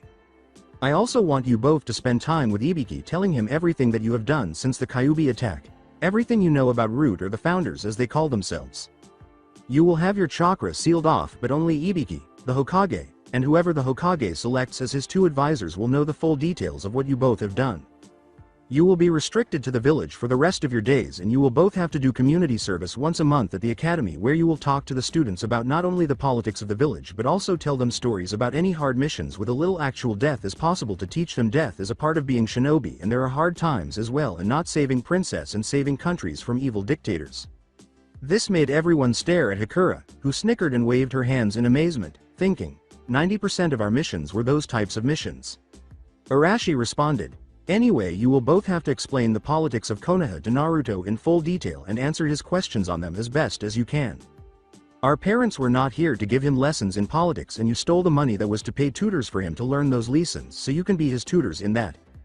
Even if he never makes Hokage as he dreams, he still may someday have to deal with politics, dealing with either clients for Konoha, which could cause a war if he said the wrong thing, or as the Prince of Whirlpool. In return, I will ask the Hokage to make an S-class law that no one is to speak about your crimes of stealing money or the crimes that you confess to Ibiki. Anyone who does will lose their seat on the council permanently and serve as a personal servant to you both for 1 year.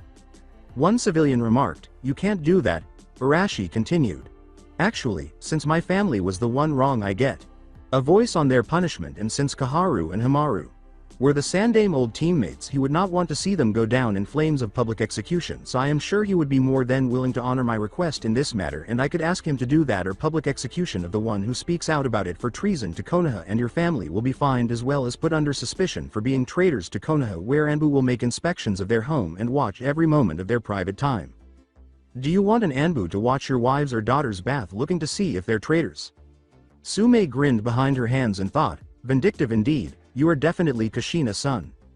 As Hamaru put it, is that all? Arashi said, no, since I figure Danzo will be killed for his crimes, After he is dead, you are both to speak with Sasuke Uchiha about Danzo involvement in the Uchiha massacre based on what the investigation the Hokage comes up with thanks to this new information, and we will say he used the Sharingan on you to force you to help cover it up. You will have a guard the Hokage will assign for the meeting in case he acts before he thinks and tries to kill you, but once it is completely explained he will have no choice but to see the truth. You're doing this because I fear that Madara may know about the truth of Danzo involvement about the massacre and will try to persuade Sasuke at some point to join him in his quest for revenge against Konoha, since history books tell us Madara wishes to see Konoha destroyed.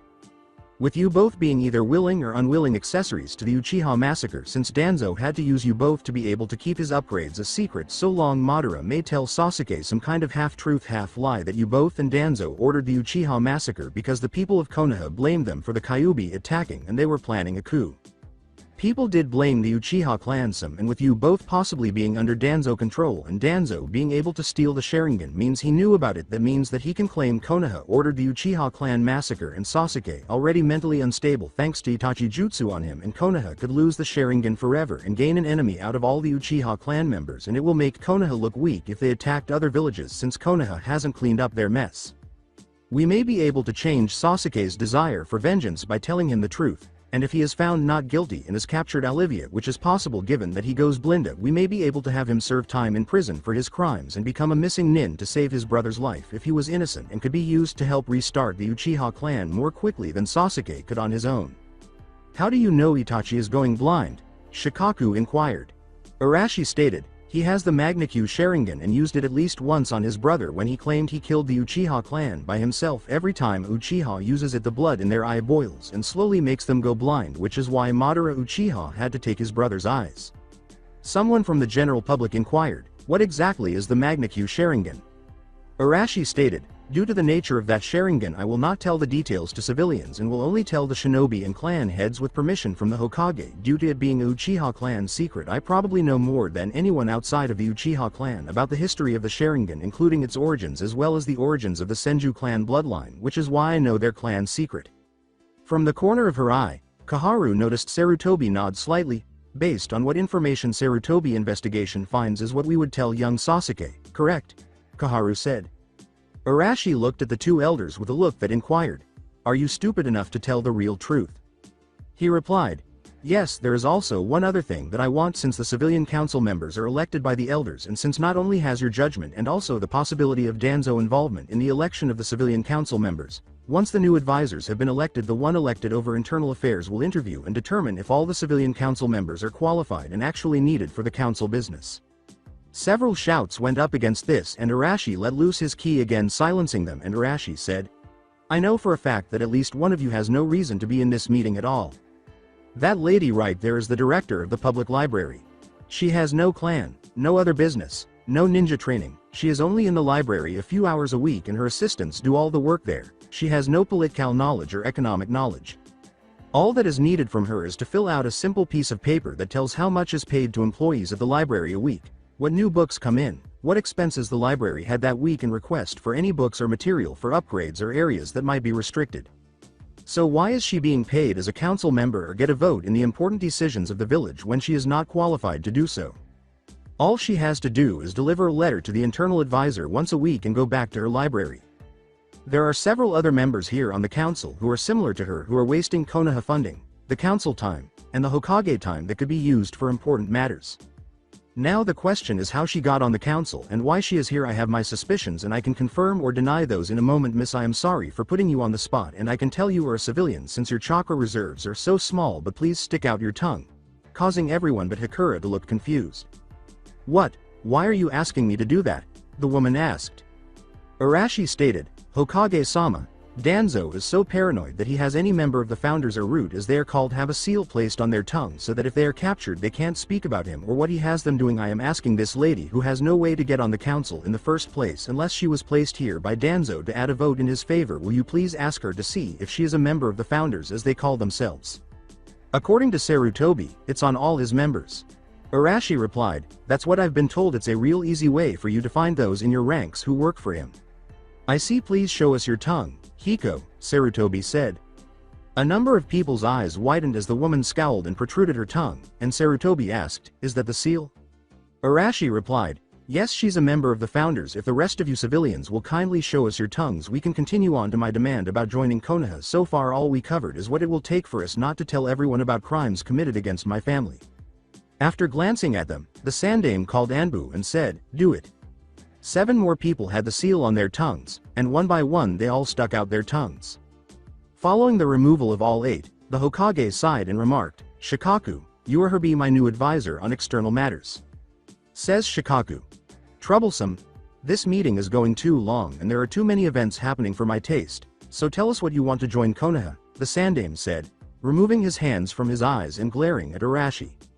Arashi said, "Clan status with me as the head, a seat on the council, I will be put down as a Junin on the reserve list like each of the other clan heads with no question about what my abilities are because I do not want my family enemies to figure out all my skills. We will not be taking the Namikaze name because that will spark a war with the other nations, so the clan name will be Uzumaki.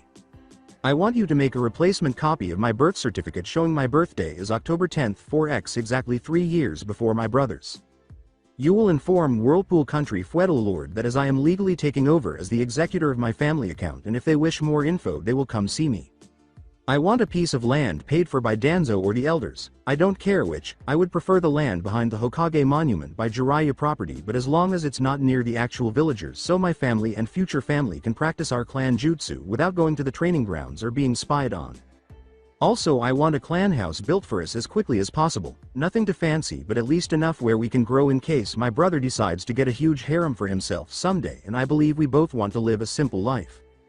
I'll worry about security and privacy myself now, this part is non-negotiable. My brother is only allowed in a few places and I know they will allow me in him when I am with him, but I don't want to have to escort him everywhere because of idiots, so here's the deal. I don't want to be treated special and neither does my family. But we also don't want to be treated like shit. I know businesses have the right to refuse service to anyone they want, but if they refuse service to one member of a clan, from now on they are refusing service to every clan. Causing the clan heads' eyes to go wide as the civilian council paled. It took the Sandame several minutes to bring the room back to order after Arashi smirked and put his hands behind his head in response to the cries that filled it. The Sandame finally said, "Arashi, I can't allow that." Gazing at the roof with a smile, Arashi remarked, "So Konoha is following in the footsteps of the Bloody Mist. I wonder how the Bloody Leaf will sound in a few years when Konoha has its own bloodline civil war." Everyone appeared perplexed at this point, and Sarutobi remarked, "We're not like the Hidden Mist, Arashi." Arashi said, "You are following the same steps Madara Uchiha used to start the civil war in the Land of Water. He gave one clan special treatment different from the others while giving another clan treatment like my brother has gone through. Konoha is doing the same thing with Sasuke. I've seen store owners giving him discounts, free samples, buying his meal for him, just generally kissing his ass, and then you got clans like that Genjutsu clan whose heiress once trained under Kurenai Uehi.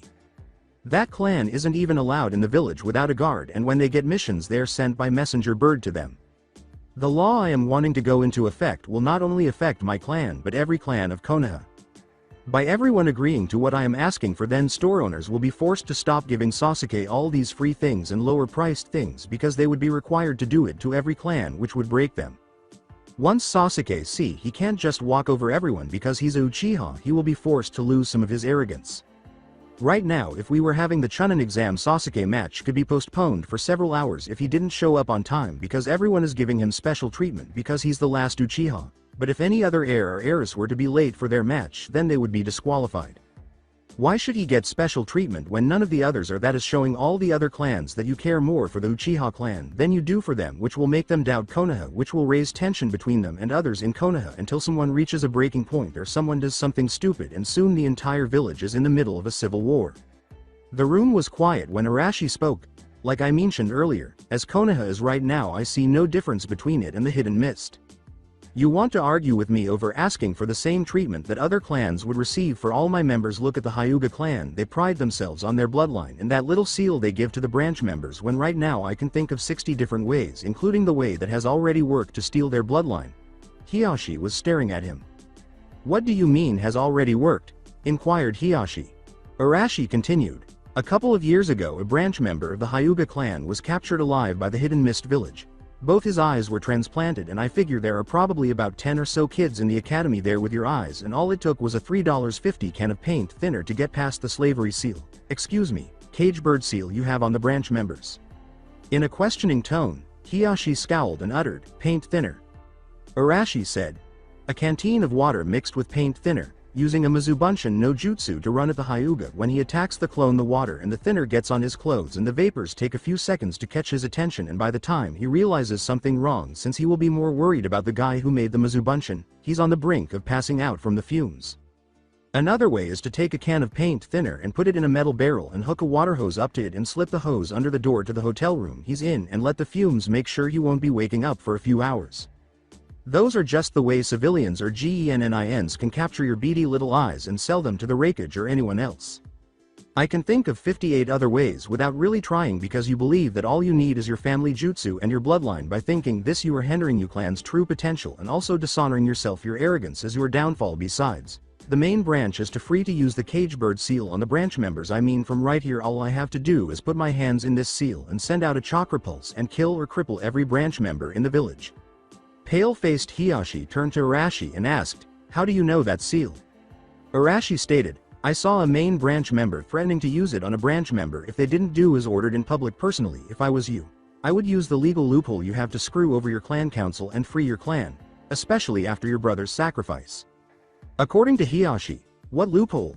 Arashi said, "The one that was agreed on when the Hyuga clan joined Konoha.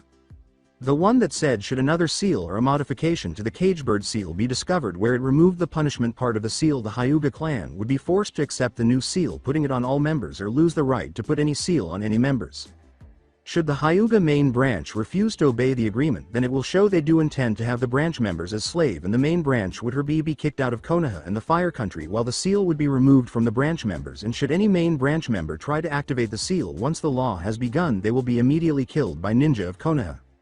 To put it simply, all you have to do is make a request as the head of your clan to Jiraiya or anyone else who could either create a new seal or modify the cagebird seal, and once it's done, have the Hokage come with you along with any security he feels is necessary to oversee the laws that your clan agreed to were followed through on.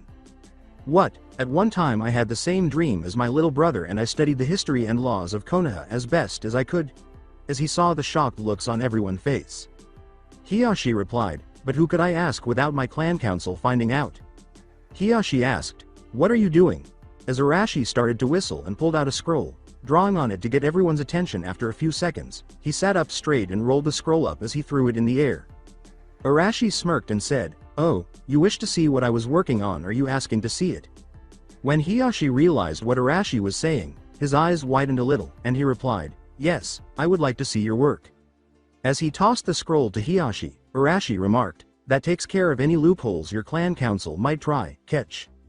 Hiyashi looked at the scroll and his eyes widened wide as he said, "I got a look at the cagebird seal before, so I figured out its basic functions and figured out how to modify it. Slavery, rapist, and child abusers are 3 of my pet peeves. If you want, you can have Jiraiya go over it once he returns to give his updates to the Hokage and see if what I claim is true about the seal, and he might be able to come up with an even better version or a better seal altogether. I've got another one I believe would work even better than that one, though it's the same one I put on my kids to protect their bloodline once I found out they had it." After examining the scroll, Hiyashi paused to inquire, "What is the other one you speak about?" Arashi explained, "It's built off the basics of a blood seal. You would take the blood of a Hyuga and an animal's blood that would be a secret to your clan which animal, and mix the 2 bloods together in the sealing ink, so that way the seal can't be modified unless they had not only the blood of a Hyuga but also the same animal as you use. Then all you have to do is draw the containment seal around your eyes for the blood seal, which would be on the back of their neck. If the eyes are then removed from the containment seal, the seal would cause the eyes to be destroyed, so you can't transplant them even to another Hyuga, even if they are alive, as long as the seal is active. And like I said, you would need the blood of a Hyuga and an animal. I actually used 5 animals on the one I used on my kids for their safety." After giving it some thought and examining the seal he was holding, Hiyashi asked, "How long would it take you to draw up that seal?"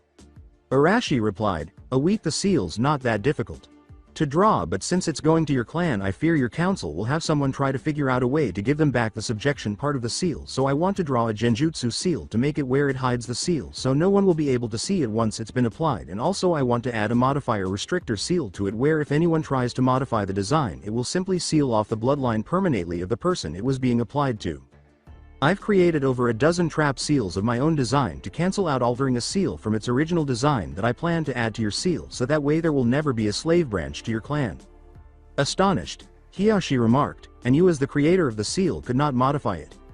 Arashi stated, only if I knew which animals and how many animals' blood were used in the sealing process and also knew where you put the actual seal. The containment seal would be around the eyes, but the actual seal could be drawn anywhere as long as the contact lines are drawn from the containment seal to it, and since the genjutsu seal would be up unless I knew where the actual seal would be it and the exact placement, then once it's on a person it's nearly impossible to change it. Asked Hiyashi, nearly. Arashi continued, the seal is only as good as the person putting it on keeps it a secret. I figure you could knock out the person you're putting it on so they don't know where it is, but the person actually putting it on would know and anyone awake in the room would know. If those people told, then it might be possible to someday break my seal, but as long as you kept the secrets then it should be safe. As a precaution, as clan head you could get the animal blood yourself, so only you and the next clan head would know what blood is required to even attempt to mess with it and give it to your sealing person, so even if one secret is exposed on where it is located, the secret of what blood is required is still safe. Hiyashi nodded his head and said, I only wish you would have come around years earlier. Please draw up that seal for me, and when it is done please join Hokage-sama and 4 team of Anbu with me to free my clan with that law. Even if my council finds out about this, they can't stop the freedom of both houses. In response, Arashi said, very well, I will begin work on it today. Sume questioned, how do you know so much about classified things and secrets like you do? After Hiyashi nodded. If you're asking if I'm a spy, then no, Arashi snorted, making everyone wide-eyed.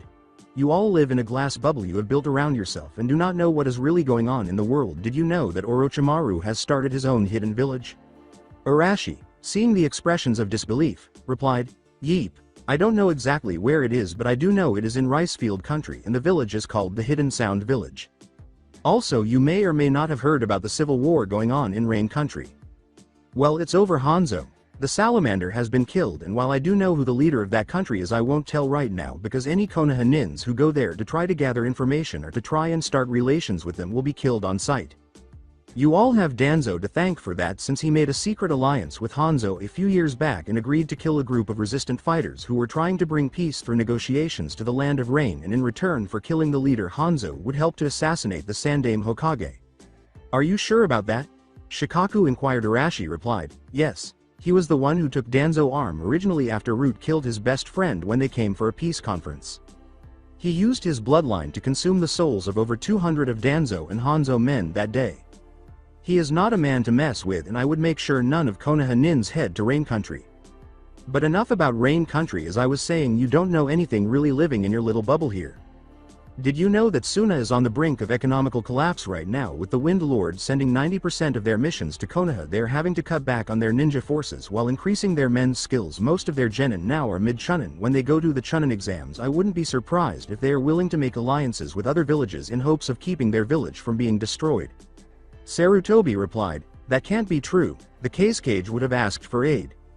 Arashi replied, what did I say a few minutes ago about arrogance? Pride is another form of arrogance, and the Cage is too prideful to admit that their village is almost ready to become a minor hidden village. Konoha has settled into the thinking that no news is good news, and it's come back and bit them in the ass before, with Madara Uchiha being a prime example, and it's going to happen again.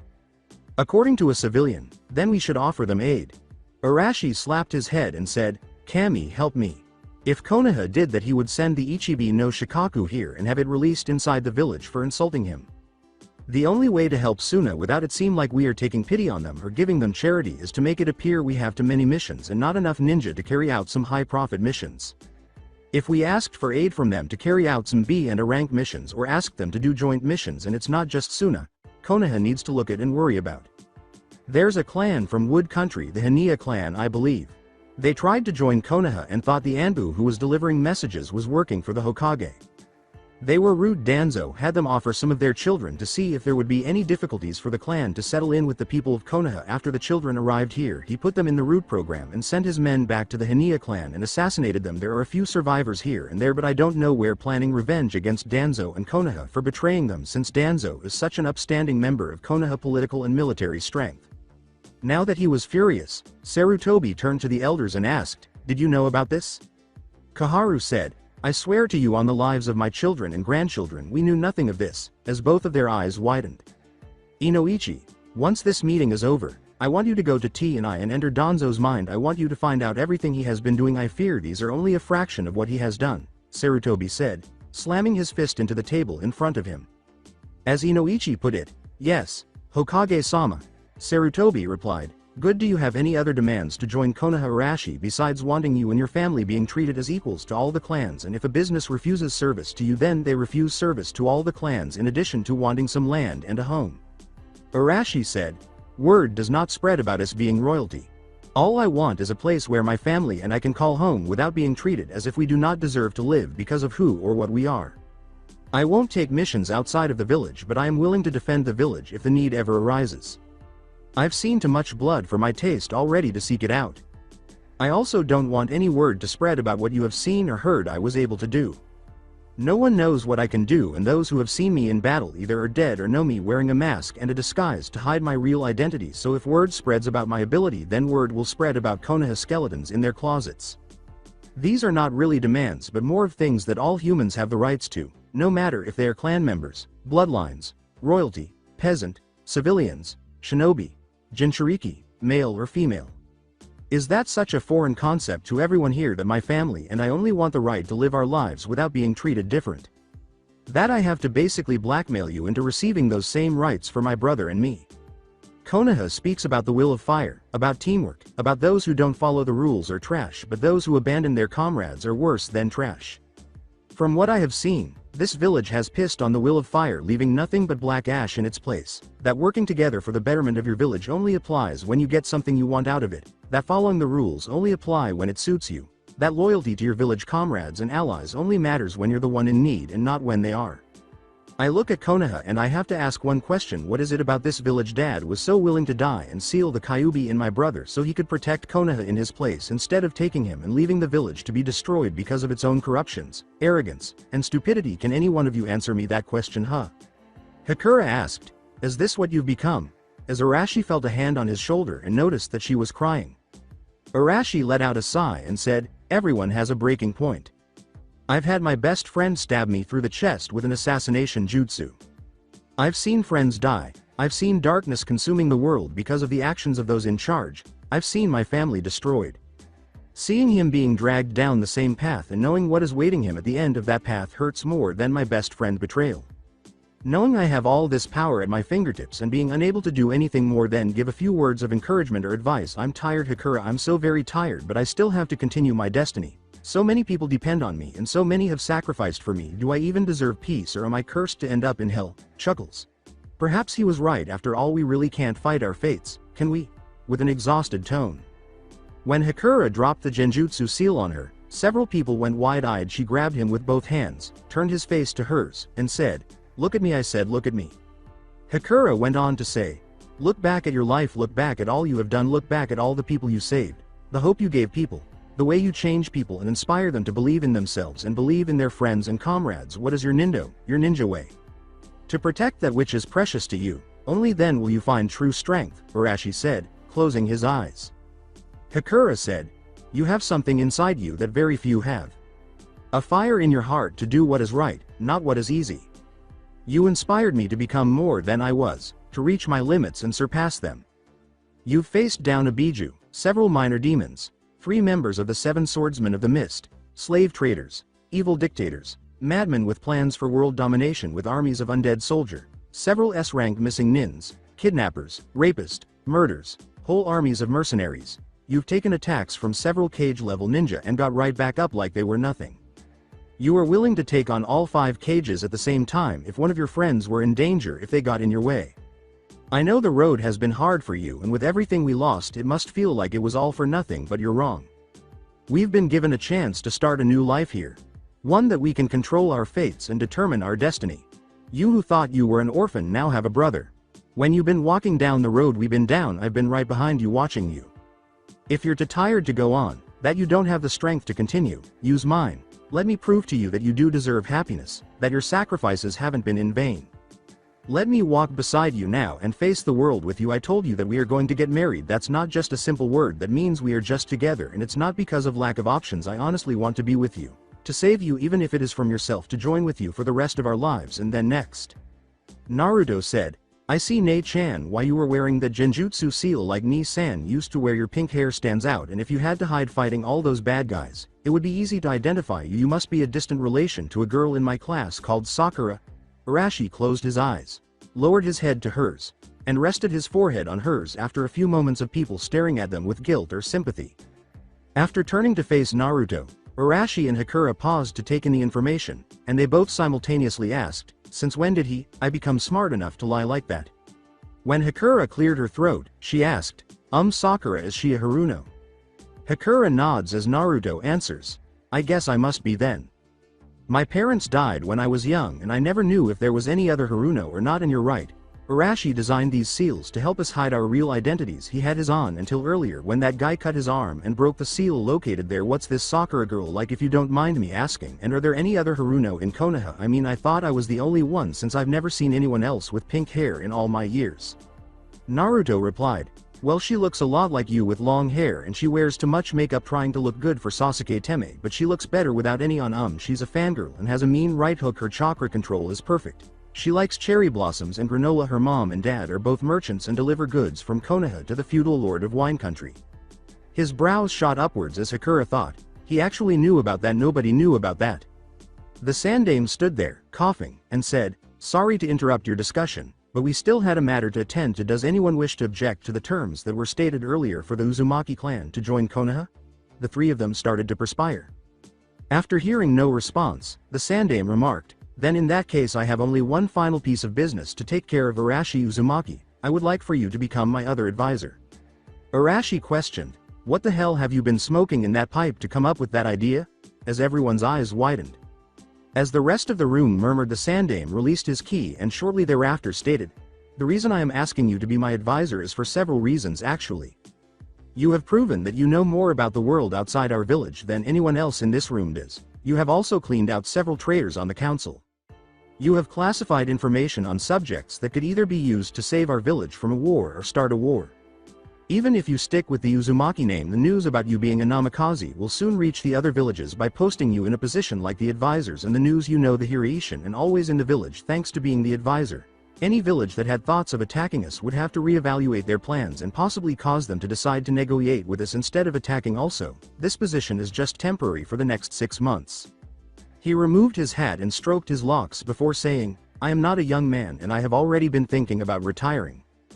Don't worry, it's not you. I am thinking of Tsunade actually, and when she takes over I will become the second advisor to her with Shikaku. However, should something happen to me before she returns to take over Konoha, we'll need someone who will make our enemies think twice about attacking, and also someone the people of Konoha will feel safe knowing is here to protect them from these enemies. There are others I could name, but none would scare our enemies like the second yellow flash of Konoha would." Arashi questioned, "What else are you up to? I mean, your explanation does sound good, but what are you really after that only I could provide that someone else couldn't?" After everyone had given his explanation some thought, Sarutobi laughed as he said, "You were the one who revealed Danzo treachery. By giving you this position you will be exposed to the rest of the deals Danzo were involved in, and seeing as you were the one who brought him to justice, you could become our voice to not only those in the land of water who are trying to escape the civil war there, but also to those like that clan you mentioned earlier, to show the people the days of the corruption in Konoha are over. So do you accept?" "All right, I accept," Arashi said. Sarutobi responded, "Good, the civilian council is hereby dismissed for the day. The clan council still has to help discuss matters with our new clan Sakura, Naruto. As members and future members of said clan you may stay as well. Hamaru, you may leave, and I want you to meet Ibiki tomorrow to begin telling him everything you know about Danzo. Now that they are all gone I have something to say. Most of what you just seen or heard was complete bullshit," making the clan leaders appear perplexed. Shuza inquired, "What do you mean, Hokage-sama?" Sarutobi stated, "Arashi and Sakura are not actually from the land of water. Where they are from is a classified secret between them and myself, as I was the only one who knew of them before now. Most of the information you heard today was given to them by me so we could take back control of the council and arrest Danzo while forcing Kaharu and Hamaru out of office, so when Tsunade takes over she won't have to deal with my mistakes. I could not openly come out and arrest Danzo without starting a civil war, and taking out Kaharu and Hamaru without revealing a lot of dark secrets of Konoha was next to impossible without this drastic actions. Arashi and Sakura have never been thinking of going to Iwa." Arashi replied, "Speak for yourself. I've had the Shodem Tsuchikage great-granddaughter try to stab me in my balls once with her queen bee summon. I only wish I could have summoned Gambunta that day and had him eat the bastard." Sarutobi coughed as a number of individuals attempted to reply. "Anyways, As I was saying, they're not going to Iwa to live. That was just to make the people of Konoha think about how much their actions toward his brother have made Konoha look like idiots to the rest of the world. Now does anyone have any questions about what is really going on? Hiyashi responded, yes, is that seal you were talking about real as was the law? According to Arashi, yes, both are real, Shikaku replied. How strong are you? I mean, from what Hikura was saying, you would be considered an S-rank ninja. Arashi replied, I'm a sage and I have surpassed Jiraiya in the sage arts. From what I've been told, that is all I will say about my skills. Why do you have Kyuubi chakra in you? Asked Shibi. Hikura said, actually that was sort of my doing. You see, the poison that he was hit with that I am trying to cure has been poisoning his body and chakra system, and once a week I have to do a chakra purge on his system. I usually use my chakra, but since Naruto and Arashi are so much alike, I suggested after I saw how the Kyuubi chakra was speeding up Naruto bloodline that maybe it could help improve his as well. I had Naruto give a blood transfusion and a chakra fusion to his brother, and I am waiting on the results to see what effect it has on the poison. I've dealt with demon chakra poisoning before, and so I am aware of the risk, but so far there has only been a slight sign of harm to Arashi from the Kyuubi chakra, which his body healed quickly. Arashi and I are optimistic about the chance that since Arashi has been trained in the sage arts, he might be able to control the Kyuubi chakra in his own body, similar to what the Shodem Hokage was known to have done outside of his body, and if so, he can train his brother in the sage arts to help him better control the Kyuubi chakra inside himself in the future as well. Sume replied, so that is why you and him smelled so much alike and how you had the fox scent also. Arashi replied, yes. I would request that you all keep that information about me being a sage and about the Kyuubi chakra in me and about our plans to train my brother in the sage art are all kept secret.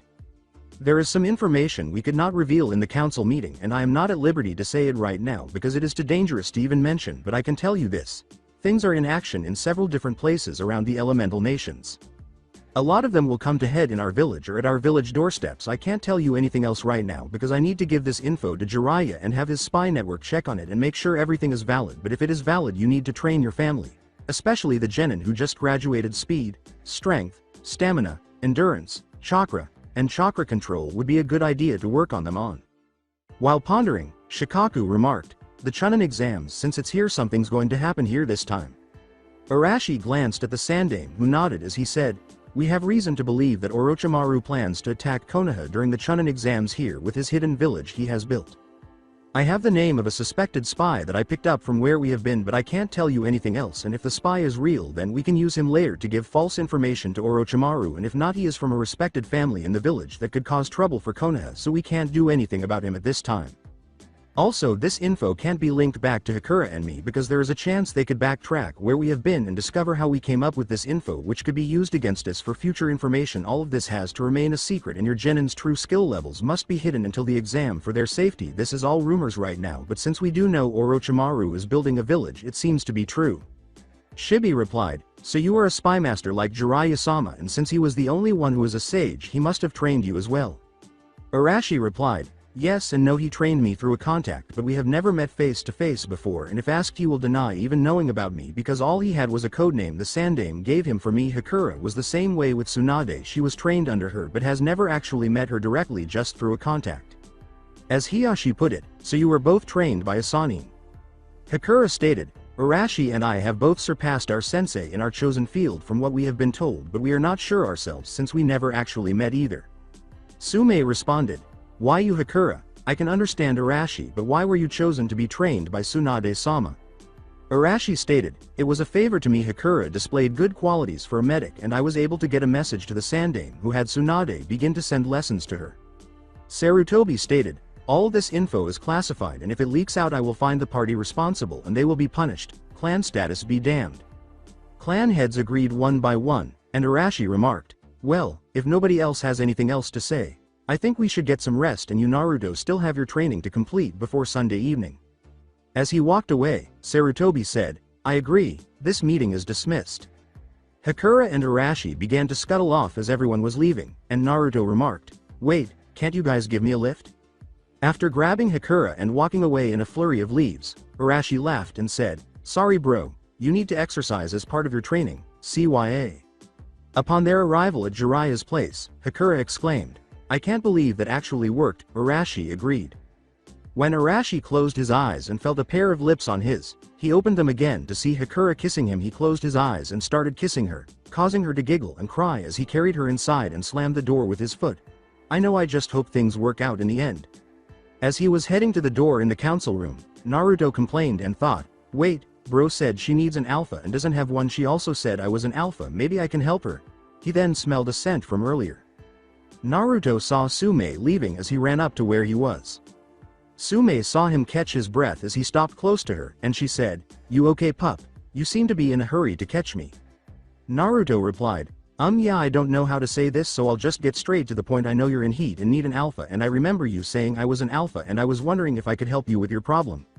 Sume's perspiration fell as she gazed at him and asked, "Oh, and how do you know about that?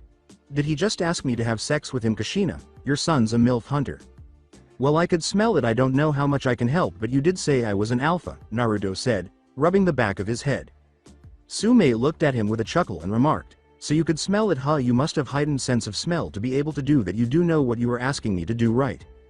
Naruto appeared sheepish and replied, "Not really. I just know that I was told your clan because of their bloodline is part human, part animal, and because of the fox I would be considered part human and part animal as well."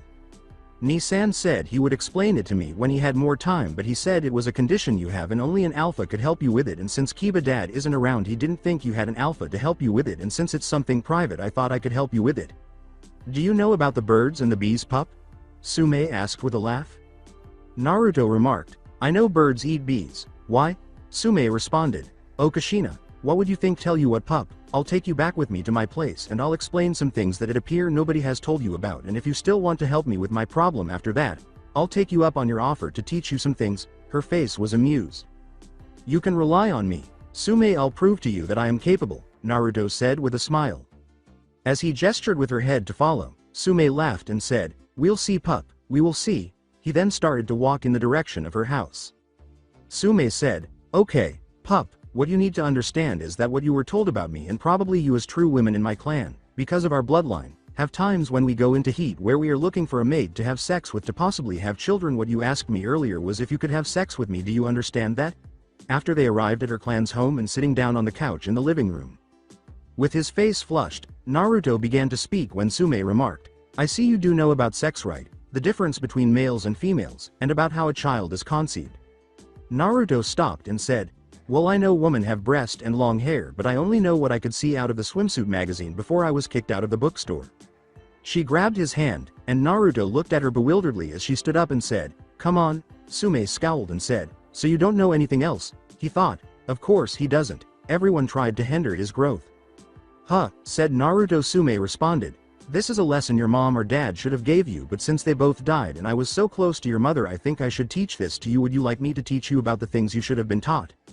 "Yeah, but," said Naruto, flushed as she tugged on his arm. He stood up and followed her to her room, where she locked the door after she said, "Don't say anything else. Pup, I understand how you must feel right now, so I won't tell anyone about this, so if you want to know something I'll answer it for you now. Come on, let's go to my room so if my kids come home they don't interrupt us.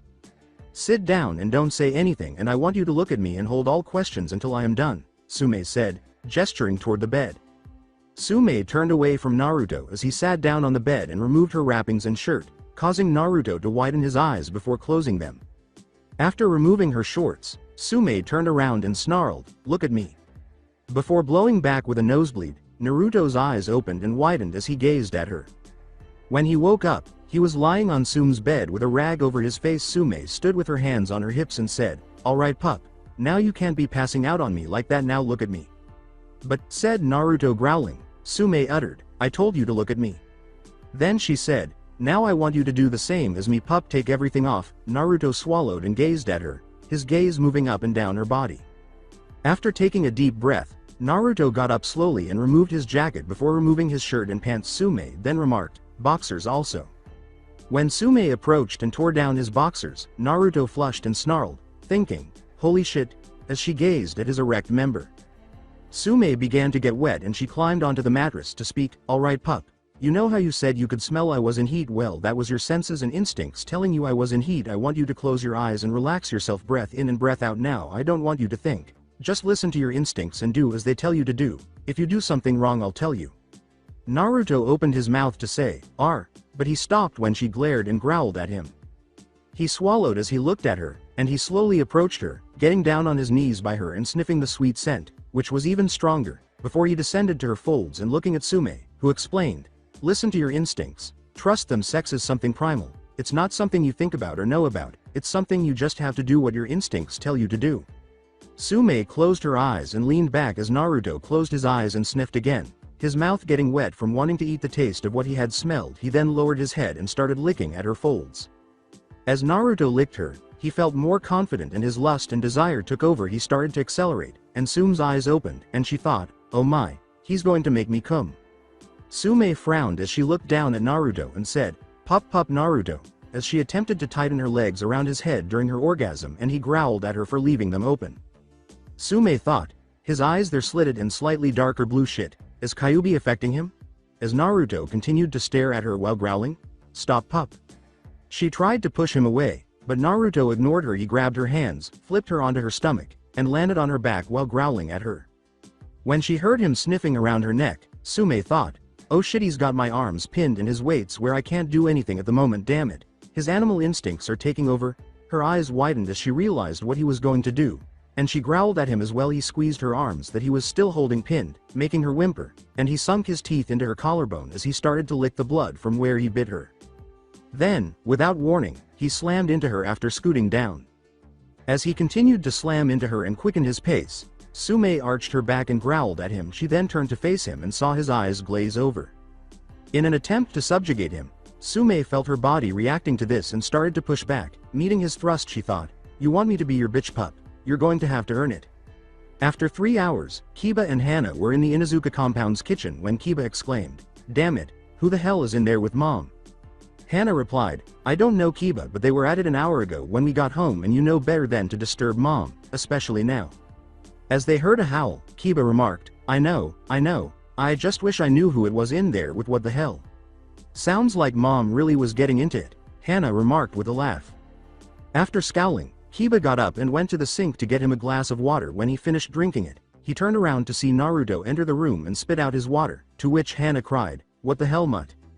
Kiba replied, "That's what I want to know. What the hell are you doing here dead last, and why are you naked?" As Hana smelled Sume on Naruto, she turned to face him, blushed, and remarked, "So you and mom, huh? Never saw that happening." "What the fuck?" Kiba stomped over to Naruto after noticing that Naruto was giving Hana a glossed over look. When he reached for Naruto, Naruto grabbed him, slammed him against the wall, and growled at him. As Kiba attempted to break free, Hana yelled back, "Let him go." She then assumed a ready stance to battle Naruto. At that moment, Sume rushed into the room, still nude and exhausted, and yelled, "Stop!" Everyone turned to stare at her. Naruto snarled at her, and she pleaded in a firm voice until the very end, "Kiba, listen to me. Submit to him and don't do anything threatening. He's not in control of himself right now and will see you as any alpha will any other male who might challenge them, please." As Kiba scowled and attempted to break free, Sume yelled, "Kiba." Sume saw Naruto's eyes lock onto Hana and moved in front of her, growling at him and saying in a commanding tone, "Hana, completely submit on the ground now." Kiba growled but lowered his head, and Naruto growled by his ears as he sniffed the air. Naruto watched as Hana slowly dropped to her knees and then lowered her head, asking, "What's going on, mom?" As she stepped away from Hana and toward Naruto, Sume remarked, "I made a mistake trying to teach Naruto something, and Naruto lost control of his instincts because of it, and now they're controlling him." While holding Kiba to the wall with one arm, Naruto snarled at her and snatched her arm, slamming her into the wall next to Kiba.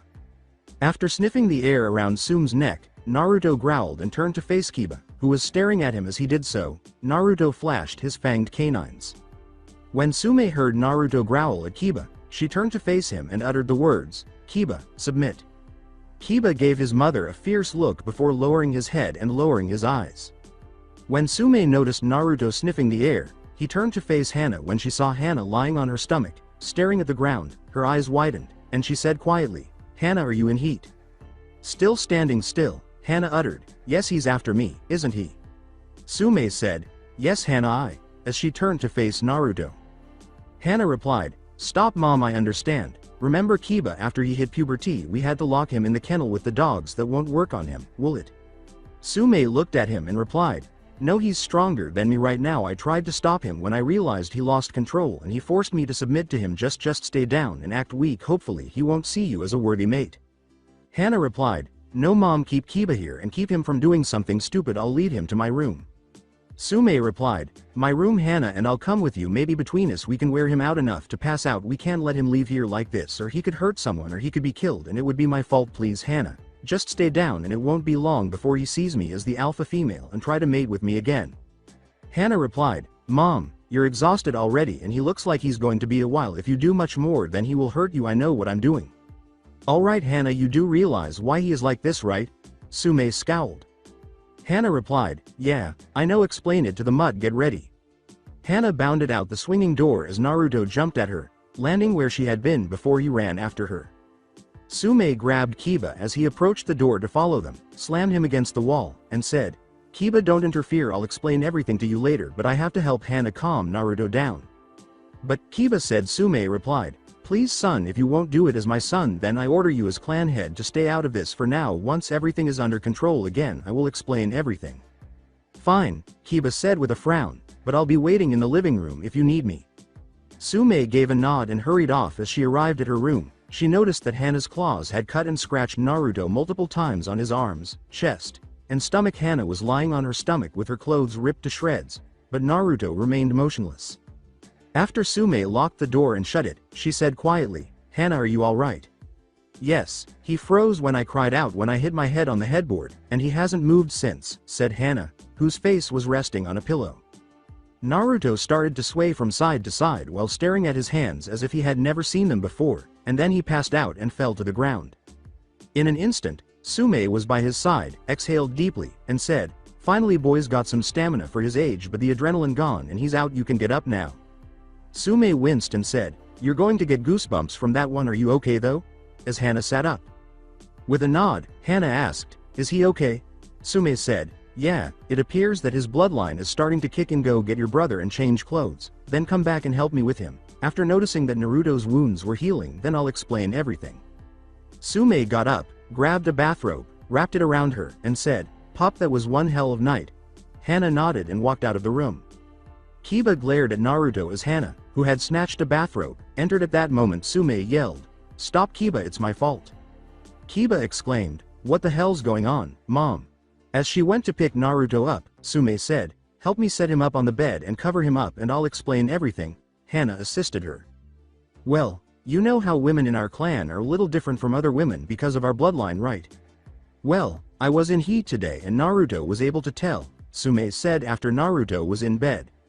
Since he didn't have time to fully explain, his brother informed him that I was in heat and that only an alpha could assist me. He wasn't sure what it was exactly, but he asked around. Naruto recalled that even though he wasn't sure what he could do, he offered to help when I called him an alpha earlier. After asking him a few questions, I found out that all he knew about sex, mating, and even the anatomy of males and females came from a swimsuit magazine. Her two kids blinked in surprise. Kiba replied, but never mind, his parents are dead and we don't cover that at the academy. So what happened? Well, Sume said, I decided to use myself and him as a model after bringing him back here and attempting to explain things to him. Before I tell you anything more, I would like to ask you both if you remember the history I told you about our clan and where our bloodline came from. I showed him how I looked and made him strip so I could explain things to him. Naruto moaned and said in a weary tone, what happened? Oh my head. Everyone turned to stare at him as Sume began to speak and both nodded. Sume approached, took a seat on the bed, placed his head in her lap, and inquired, are you alright? Sume, what happened? Everything a blur to me right now, said Naruto, looking perplexed. My body hurts, and my head feels like it was beaten out of me. What's the last thing you remember? Sume inquired. Naruto wrinkled his nose and eyes and said, I am not sure. Everything seems to be in a haze. I remember you telling me to trust my instincts, and I remember that sweet smell and wanting it. I remember licking you and then things get hazy, and I remember you were on your stomach and I was licking your blood from your neck and then things get hazy again until I was behind you thrusting forward and feeling good. Does that make any sense to you? According to Sume, yeah. Anything else? I'm not sure. I had this nightmare where I had Kiba against the wall and a voice in my head was screaming at me to rip out his throat. It scared me, Naruto said, massaging his forehead. After hearing this, Kiba's eyes widened, and Sume inquired, anything else?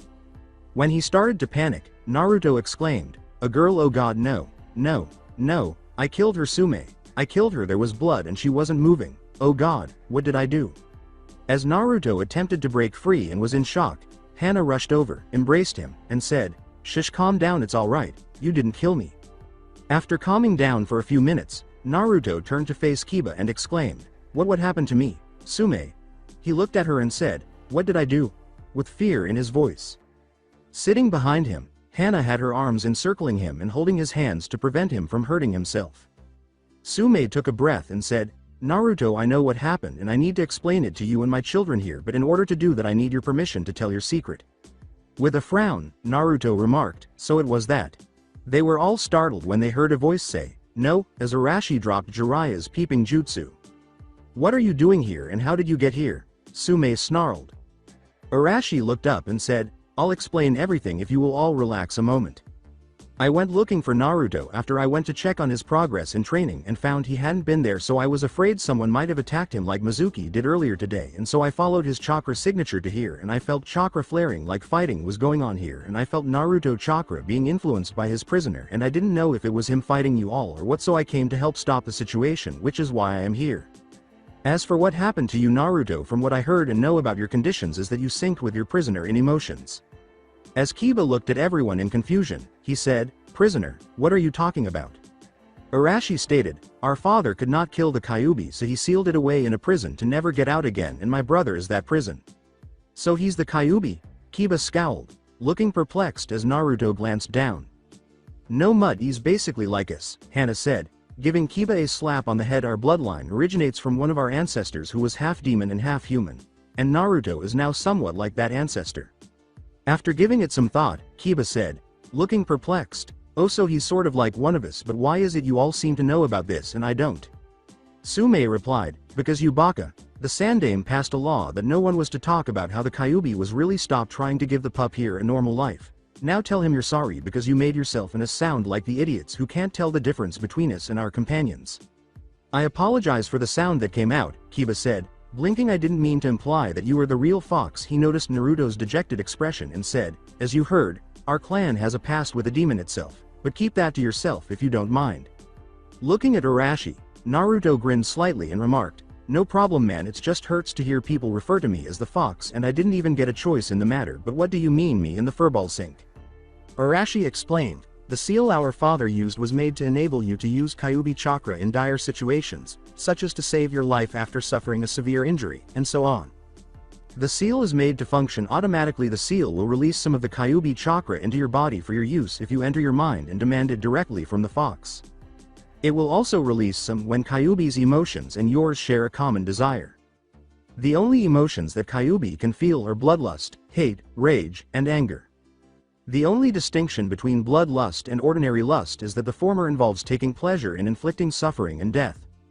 According to what I've heard, Naruto started to lust for her because she was in heat and his instincts were telling him to mate with her when Sume advised him to trust them. Kyuubi took advantage of the opportunity to try to coerce Naruto into doing what he wanted by putting some of his chakra into his system. His memory is currently so messed up because of this. Naruto resisted Kyuubi's attempt to kill you, Kiba, because he saw you as a friend and refused to submit to his authority. Kyuubi would have used the suffering you inflicted on Naruto to incite him to kill you, Kiba, if you had provoked him at that moment." "How do you know so much about it?" Hana inquired. "Do I have your word that what I tell you does not get ever repeated?" Arashi sighed. Everyone's eyes widened when Sume said, "Yes, considering we're family now." What do you mean we're family now?" asked Naruto. Sume replied, "Relax, pup, see this, by my clan laws I am you life mate now. Inuzuka woman don't marry. We take a mate for life until one of us dies. I'll keep my family name, but if we have any children together they will belong to the Inuzuka clan, and you are an honorary Inuzuka now for life. If you wouldn't have stopped, Hana would also have been your life mate." In response, Naruto asked, "But is that legal?" Sume replied, "It is in our clan and you are also a clan heir who has to start your own clan, so you can be with as many women as you want. I actually hoped you would take Hana as a life mate and we both have pups by you." Kiba was shocked and exclaimed, "What, why mom?" With an inquisitive gaze, Hana said, "Yeah, mom, why?" Sume explained, "Simple, he is very similar to our clan with his heightened senses, animal instincts, and his regenerative bloodline would be a boost for our future clan members." Also, if I don't have any more children and you can't find someone who is willing to follow our clan rules, then the future of our clan falls on Kiba's shoulders, and he is only allowed one life mate by our clan rules, and so odds are unless his mate wants to become a baby factory, our clan will die out in a generation or two with his bloodline, and you and I both being able to have children by him, then our clan can regrow in numbers and secure its future. After scowling, Hana remarked, "Maybe mom, I'll think about it, he is cute." Arashi beat himself up and said, "The devil's luck, well I guess since this could be considered a clan secret now I can't tell you everything because it's been classified by the Hokage, but you can say that I have a past with a demon as well." "Are you a Jinchuriki also?" Sume inquired. Arashi replied, "No, well yes and no, it's complicated. I did at one time have a demon inside of me, but it's dead now. That's also the real story behind the poison we mentioned in the meaning. My body is destroying itself like a smoker who quits cold turkey. It's why I can so easily handle Naruto chakra going into me." Sume replied, "I see, we won't tell anyone else about this, but what can we do for the pup here? I mean, we don't want a repeat of tonight to happen." As he glanced at the Inuzuka family, Arashi noticed that Naruto was fidgeting and remarked, "Relax Naruto, you actually better off than I was when I was in your shoes. If your life mate here and her family doesn't mind helping with a few things, that is." "What do you need our help with?" Kiba inquired. Arashi responded, "Well, I can teach Naruto to deal with most of the direct influence of the Kyuubi chakra in his system. However, I have very little experience with the indirect influence it has on him, like trusting his instincts and listening to them. I can shut him off from Kyuubi for a while if you might know some way to help him to remain in control of his instincts instead of them controlling him." Sume looked at her children and said, "Perhaps we can help him." Hana gave a slight nod.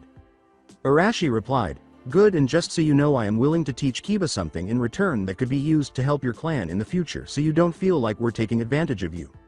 According to Kiba, "Really, like what?" Arashi laughed and replied, "If I were to take a guess about how you would fight based off the info I have heard in the past, I would say you and Akamaru would do your family henge version to look like you.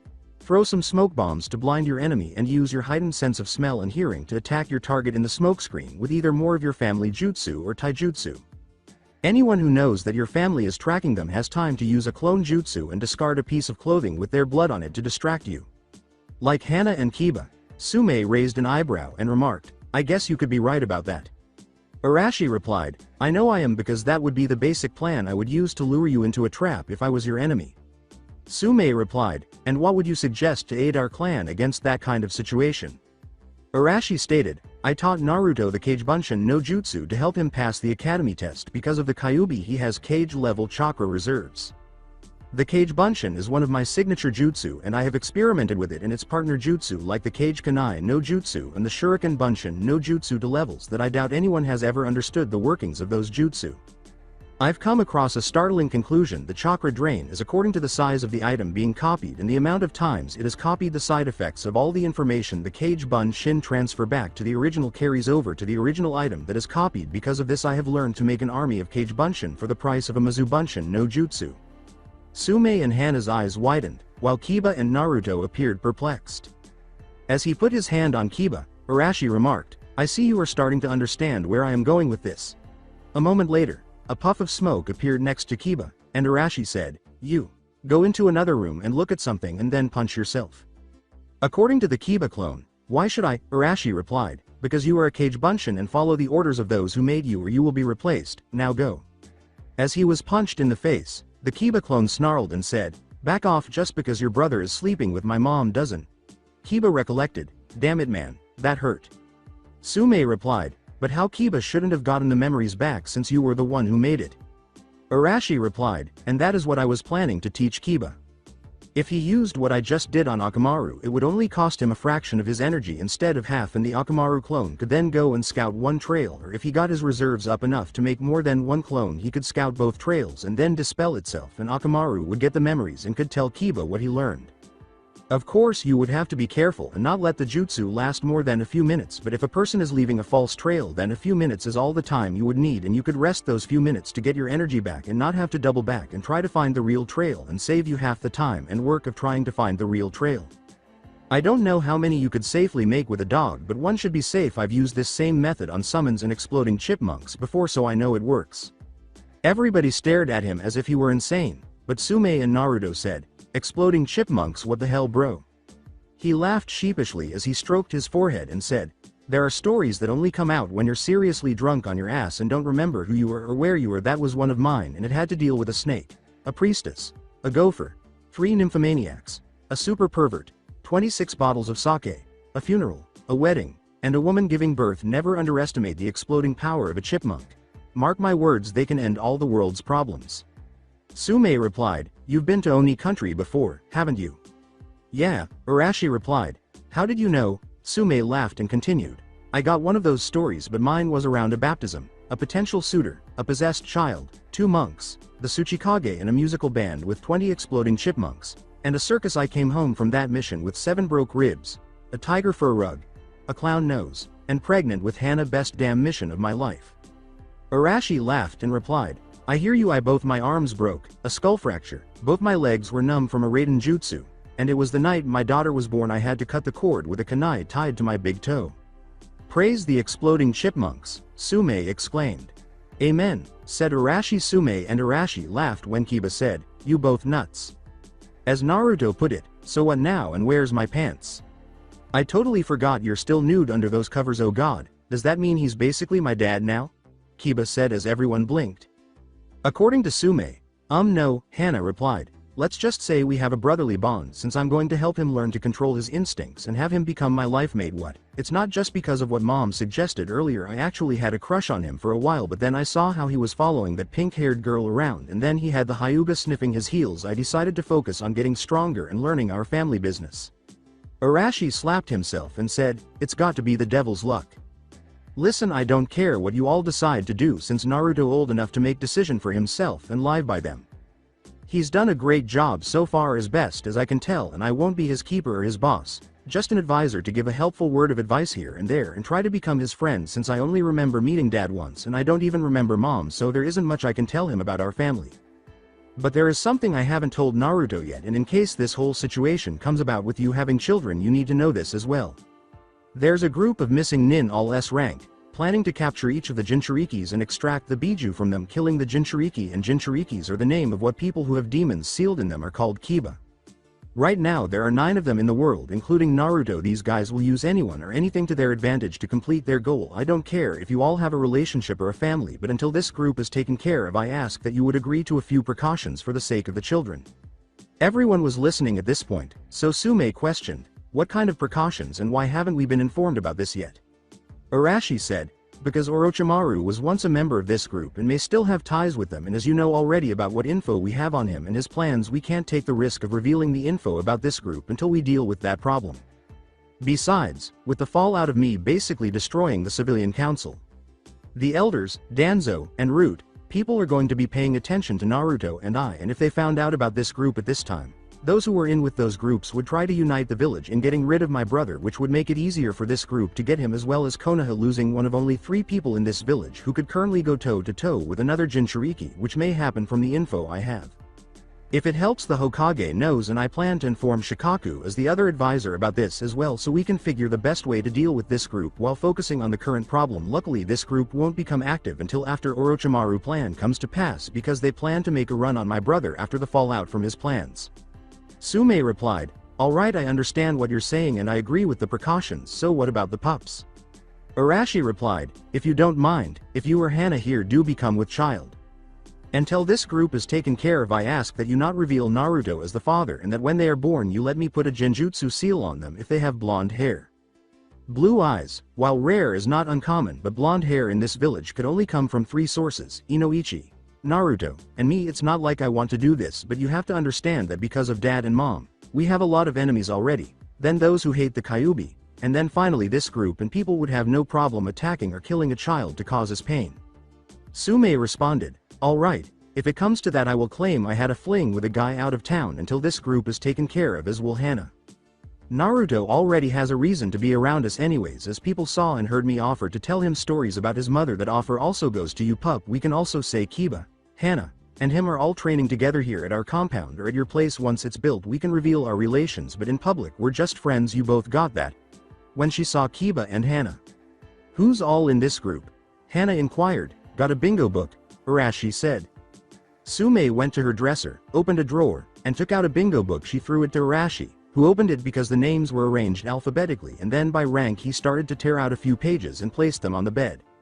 Uchiha Itachi, Kisame Hoshigaki, Hidan, Zetsu, Deidra, Akasuna no Sasori, Kakazu, plus 2 more who shall remain nameless for the time being, and the leader of this group Madara Uchiha, Arashi said as everyone turned pale after observing them. Kiba's mother and sister slapped him across the back of his head after he said, "Fuck me."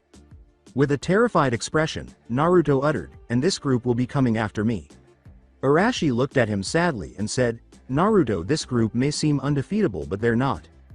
In a one-on-one fight I can kill 9 of the members, with Madara Uchiha being the only one I am not sure I could defeat. Your sensei is going to be Hitaki Kakashi, an elite Junin in this village. He may not seem like much, but he is one of the top 5 ninja in this village, and he is strong and skilled enough to fight most of these men.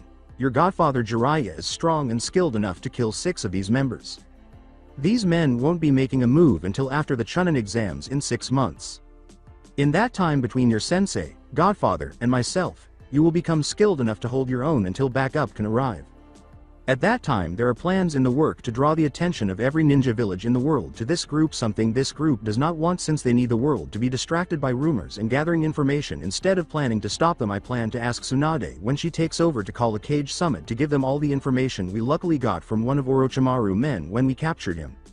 Naruto replied, "Wait, you're planning to make this group think it's Orochimaru's fault this info got out?"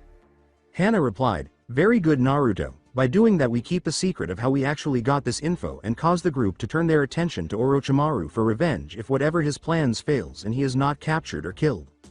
Arashi said, "Exactly so. By doing this we screw an enemy to Konoha by screwing another enemy of Konoha. Protect you. Gain allies against this group, since the Raikage brother is a Jinchuriki. The Kazekage son is 1. The Yondaime Mizukage is 1. The fiancé to the leader of Waterfall Country is 1. If our plans work, this will not only make it where each of those nations will be looking for Orochimaru to get more info out of him and his men, but also on this group. And we just so happen to know where their main base of operation is out of, and there's some of their fighting styles, abilities, and weaknesses. Take this guy for example, Hidan. He's a religious fanatic who is immortal, and yes, I mean immortal. He fights with a scythe that has a chain connected to it that he throws at his enemies to try and get some of their blood. He draws a seal on the ground and consumes the blood, and he only needs a drop. While inside the seal, any damage his body receives is given to the person who he is fighting, so if he stabs himself in the heart it kills the person whose blood he drank, while he will be fine. Now that you know how he fights, I can tell you how to kill him. You need a Nara with you and have them use their shadows to make him walk outside of the seal. Outside the seal, any damage he receives won't affect anyone's blood he drank. You then have someone cut off his head and seal it into a scroll and set the scroll on fire, destroying his head. Once that happens, do the same thing with the body, and immortality be damned, he ash. According to Naruto, that seems almost too easy. Arashi said, "Remember what I said earlier about pride and arrogance. They are weapons that can be used against you. Hidan believes because he's immortal nothing can stop him and that there is no way for him to die, so he never trains any of his skills besides using his scythe to attack in either close range or long range. The problem with special abilities or bloodlines is people get so focused on using them they let their other skills weaken where they are more easily defeated. When you face someone with a bloodline, the best advice I can give you is figure out what their bloodline actually does. Once you know that, forget all the rules about fair play, honor, and fighting as equals. Figure out what the weakness of their bloodline is and abuse the fuck out of it. Hyuga focus on using their eyes, so use knockout gas or flash tags. Uchiha use their eyes to copy things. Use sealess jutsu or blinding jutsu like the hidden mist jutsu or smoke bombs. These 3 here you would use stink bombs or loud sounds. What, you just upset that it's true? I'm telling all of you this, not just Naruto. Figure out your own bloodline's weakness and train to stop them or get around them, so that way if your enemy tries to do what I just said, you're prepared. Swallow your pride and get stronger before my nieces or nephews get here." Naruto replied, "What about Shikamaru? How would you defeat his bloodline?" Arashi stated, "Attack in an open field at noon. The Nara clan focus on their shadows jutsu and they need shadows to make them work. At noon they have nearly no shadow, and in an open field they can't GE other shadows easily. Also attack in groups from all sides. Shino clan is defeated with either area affecting jutsu of water. Here in Konoha people think fire, but if you use a hidden mist jutsu to cover a battlefield, you would shut down all of his family jutsu and leave them with taijutsu, which is their clan weakness. Ino clan is simple to defeat. Use clones that keep moving while you stay out of sight or underground. If they try to use their bloodline, their body is defenseless and it takes several minutes for their minds to return to their body." "What about Choji? Take his food," Kiba said with a glance at Sume. Arashi said, "May I?" Sume nods and Arashi slapped Kiba upside the head and said, "Mutt. That is the worst thing you could do. Choji clan jutsu or huge chakra drainers, and they focus on taijutsu as well to use their family jutsu better. They train to use chakra sensing, which makes hiding from them difficult. They have come up with ways to work around their weakness with chakra, developing a special kind of soldier pills specifically for their clan. Truth is, right now in my opinion the Akamichi clan is probably the strongest clan in Konoha, with the Hyuga being the weakest. The only way to safely attack an Akamichi is wide-range elemental jutsu from multiple directions. Use retreats and traps to wear them down, and stamina with long-range jutsu to cause them to use up their chakra. Dodging and trying to attack are high-speed, and I mean really high-speed attacks. In this village there are only 4 people I know who could defeat Shuza in a one-on-one fight. Those 4 are the Hokage, Guy, his student Lee, and myself using my full abilities. Anyone else's ass is grass." Sume replied, "Lee, that clone of Guy's, you think he could defeat Shuza?" Arashi continued, "Sume, that kid is wearing several thousands of pounds of weights on his body and can open several of the celestial gates. If the rumors I heard are true, in a straight-up taijutsu fight the only person that could defeat Lee in this entire village is Guy, and that is only as long as Lee does not get any sake. After that, he will hand even Guy his ass in taijutsu." Hana responded, "Why? I mean, why would sake give him that much of an edge?" Sume exclaimed, "No way, he's a drunken master." Naruto asked, "What's a drunken master?" as Arashi nodded. Sume stated, "A drunken master is a person who once he consumes alcohol can read, predict, and defeat any taijutsu style in the world. Their body loses all the restrictions like flexibility, muscle restrictions, and even power restrictions. As long as they have the alcohol in their system, they can evade any attack and unleash 100% of both their power and speed in an instant, and this kid is one of them." Arashi continued, "And is becoming a master of the Iron Fist style of taijutsu. I say in 3 years. Lee will be one of the strongest fighter in the village, even without the use of chakra." Sume replied, "So the only way to defeat him would be genjutsu since he can't use chakra?" Arashi replied, "Nope.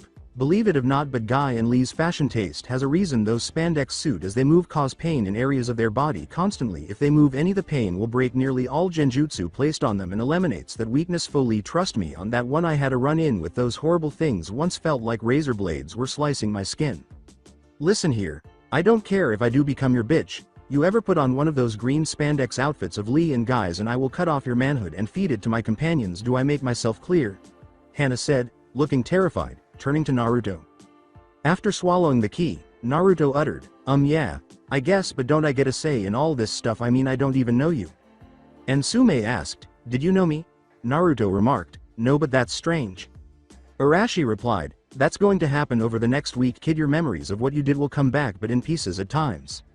Nodding, Naruto grabbed his head and said, "Kiba, did you, damn it. How do I say this without sounding like an idiot?" As Kiba put it, "Just say it, man." Naruto glanced at Kiba and replied, "When you saw me in the kitchen and slammed that glass down, you growled at me before I slammed you at the wall. Did you tell me to stay away from your bitch when you growled?"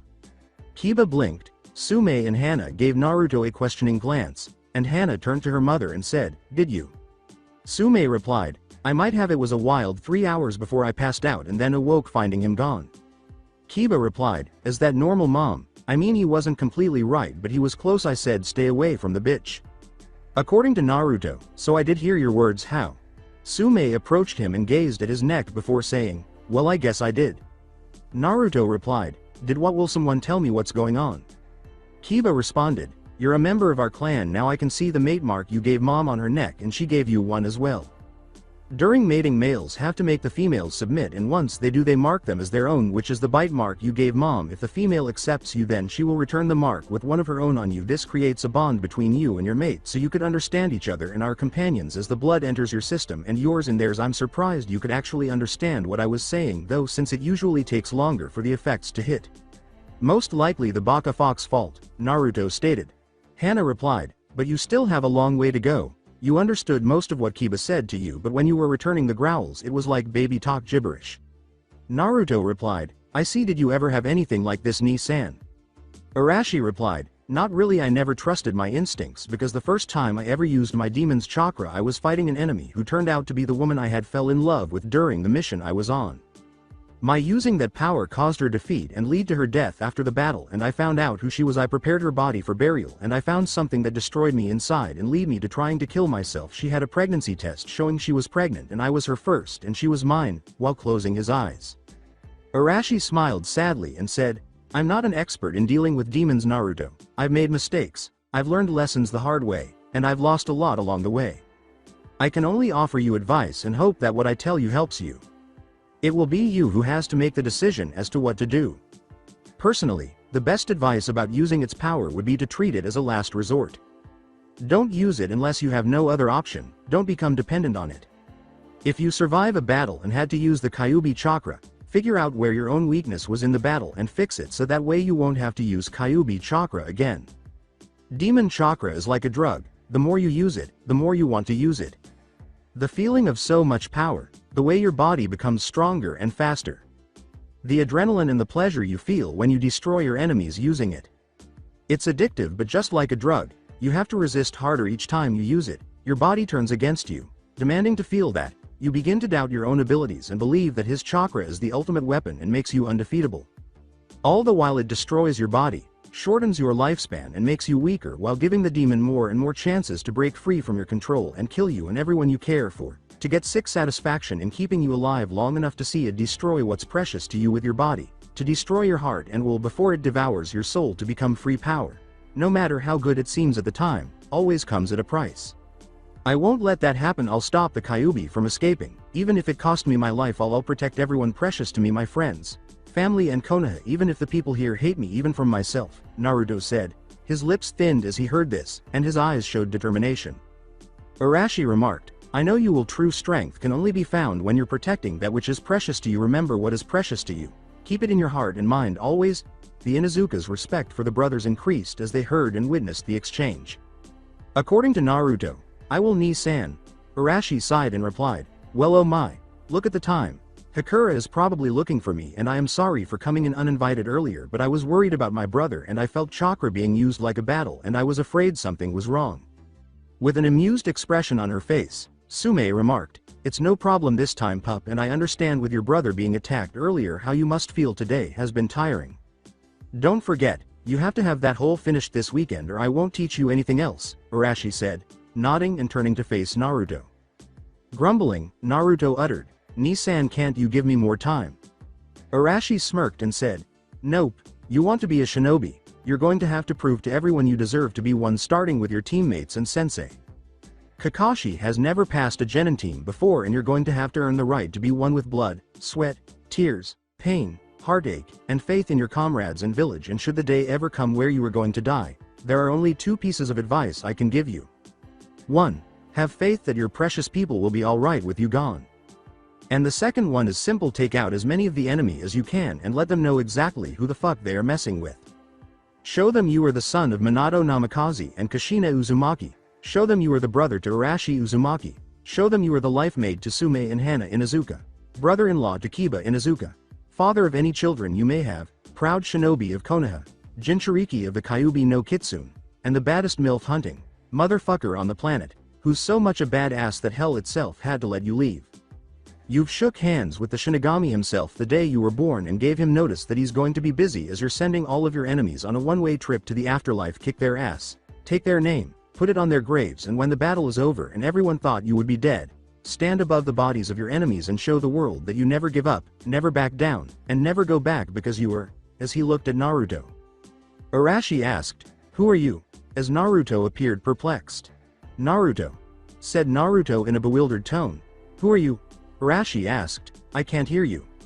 Upon observing Arashi's actions, Naruto said with greater assurance, "Naruto Uzumaki." Arashi replied, "Who? I think I felt the wind move slightly. Who the hell are you?" "I'm Naruto Uzumaki Namikaze, the spiraling maelstrom of wind and wave," declared Naruto, whose ego was growing.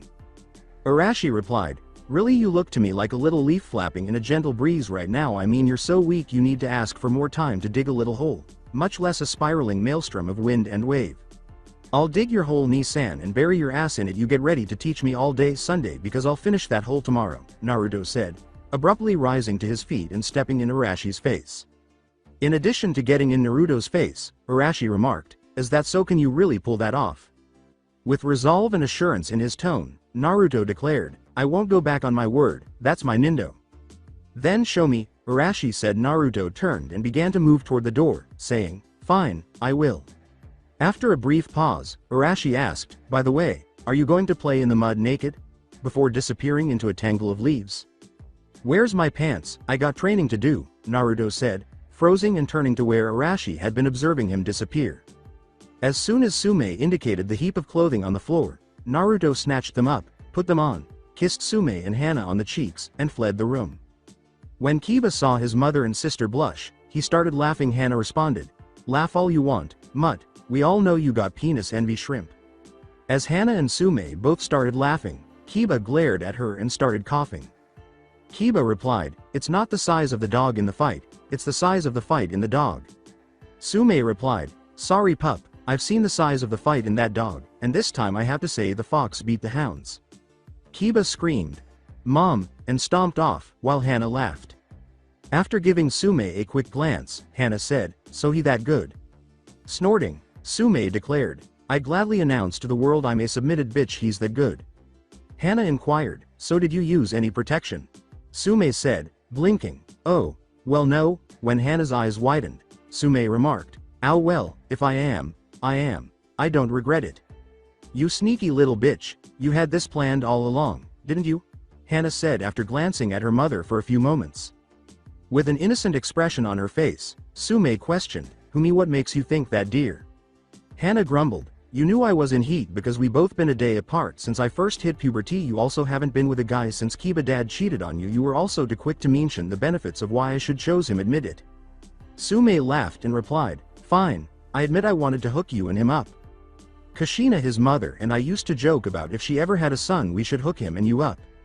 When I first heard that he was her son, the first thought in my mind was remembering our jokes about that. Then when he asked to help me with heat, I came up with a plan to set you up. I wasn't planning for things to go the way they did though. I planned to get him aroused and informed enough to where he would meet with you before he left and be releasing enough pheromones to drive you crazy." And Hana replied, "And I would take him back to my room or out into the woods and rape his ass."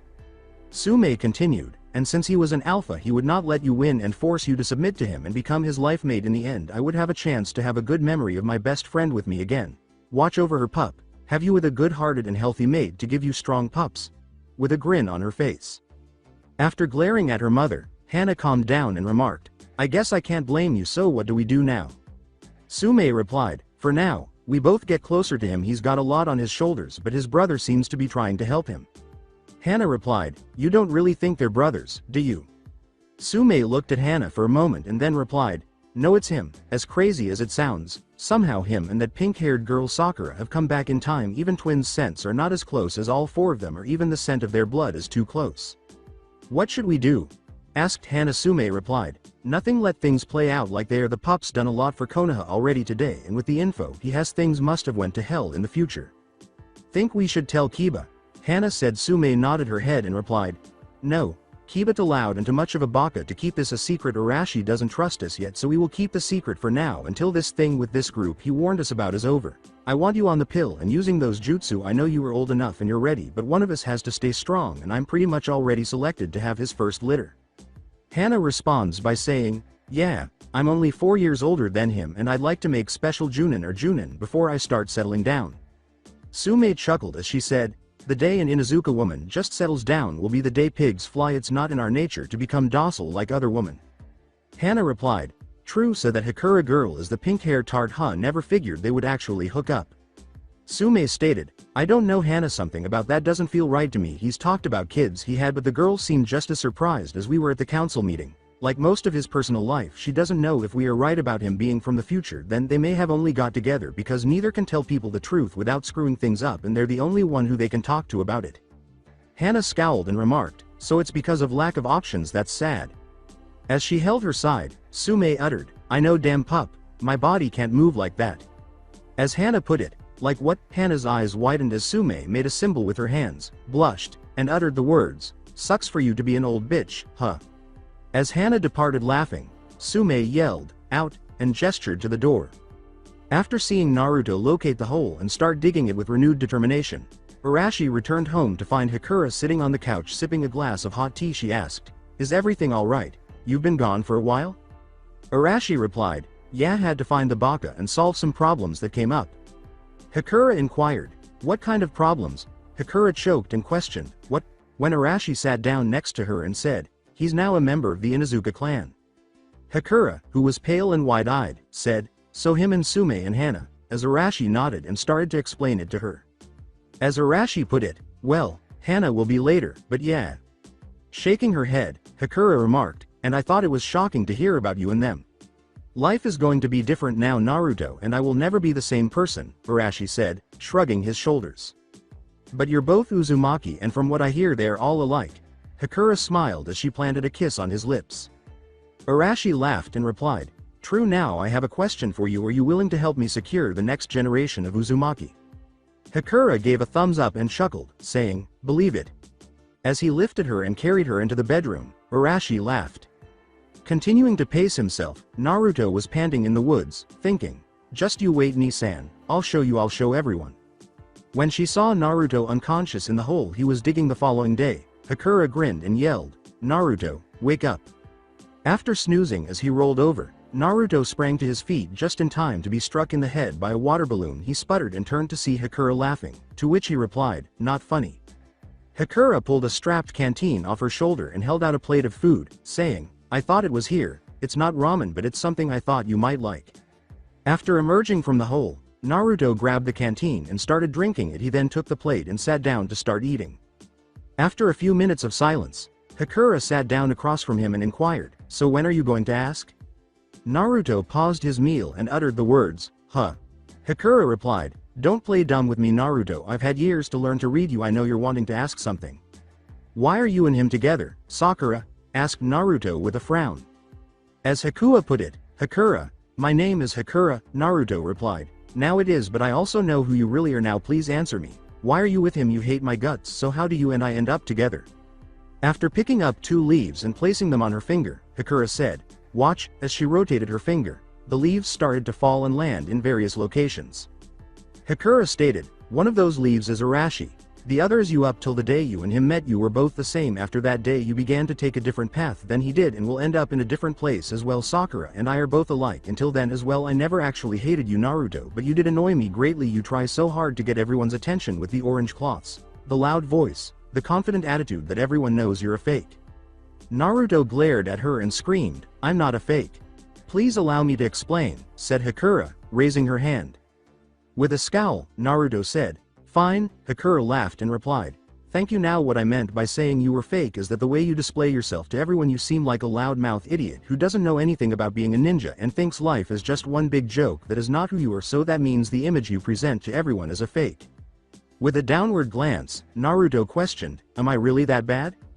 Hakura replied, at this point in your life yes.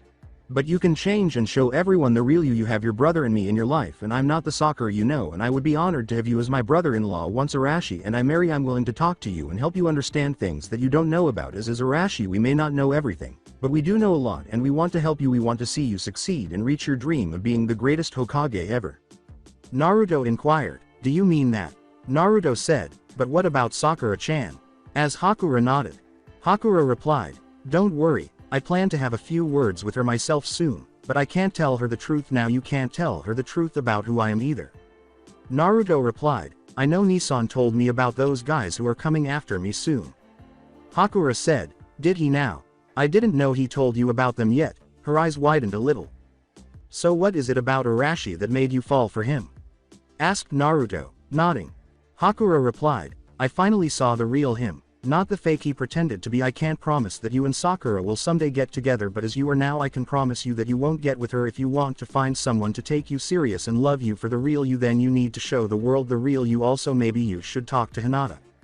Hana said something about her last night as well. Does Hinata like me or something?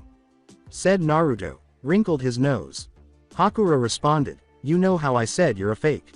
Well, Hinata right now is a fake also like you. She's scared to show the world the real her.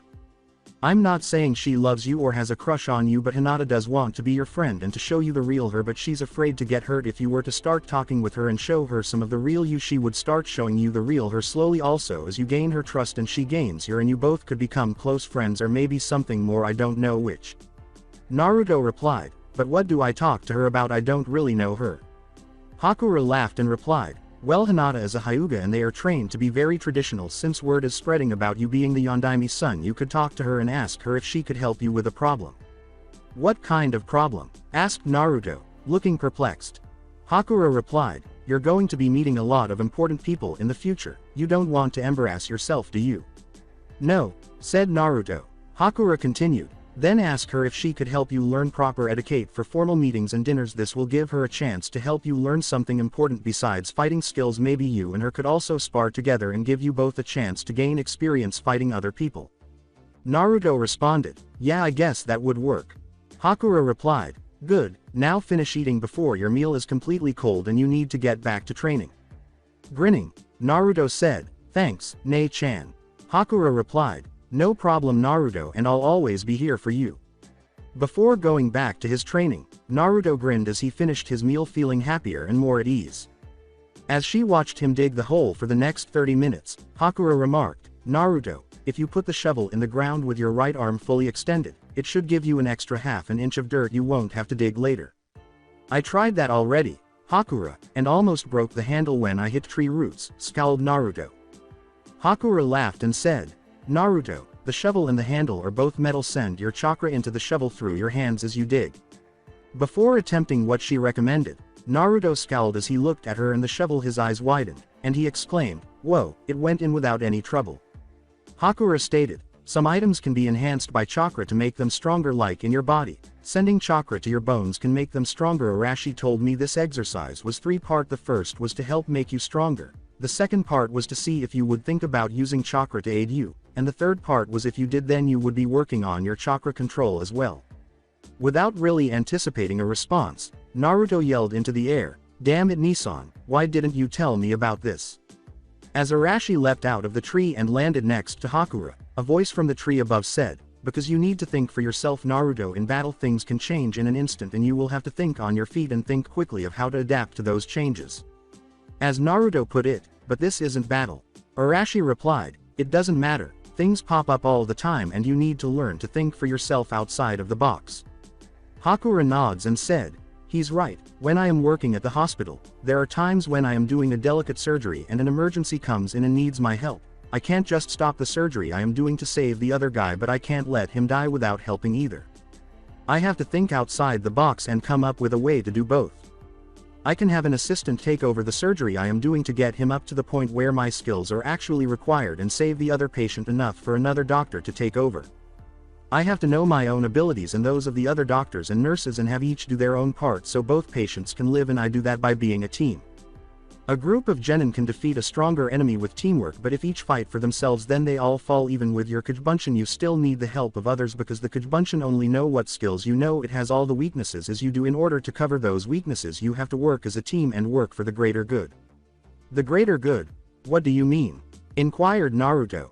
Arashi continued, that is something that you would have to figure out on your own because the greater good could be anything from saving an enemy ninja from dying to saving a country to proving you're willing to sacrifice everything including your future and life to make sure your teammates and village go on. I think I understand, Naruto said, lowering his gaze to reflect. You mean something like me wanting to help Sume, even when I didn't know what I could do. According to Arashi, yeah, let's go with that. Arashi looks at Naruto and says, anyway, you still have to finish this hole and then I want you to rest until dawn tomorrow. If you finish today I'll be here then to see if you do finish. Come on Hakura. Hakura accepted his offer, got to her feet, and waved to Naruto as she and Arashi left. Naruto returned to his work, using chakra to assist him, thinking, I'll show you Nissan. So that's it for today. I hope you guys enjoyed it. Don't forget to like, share and subscribe to the channel for more awesome stories like this. Thank you. See you all in my next video.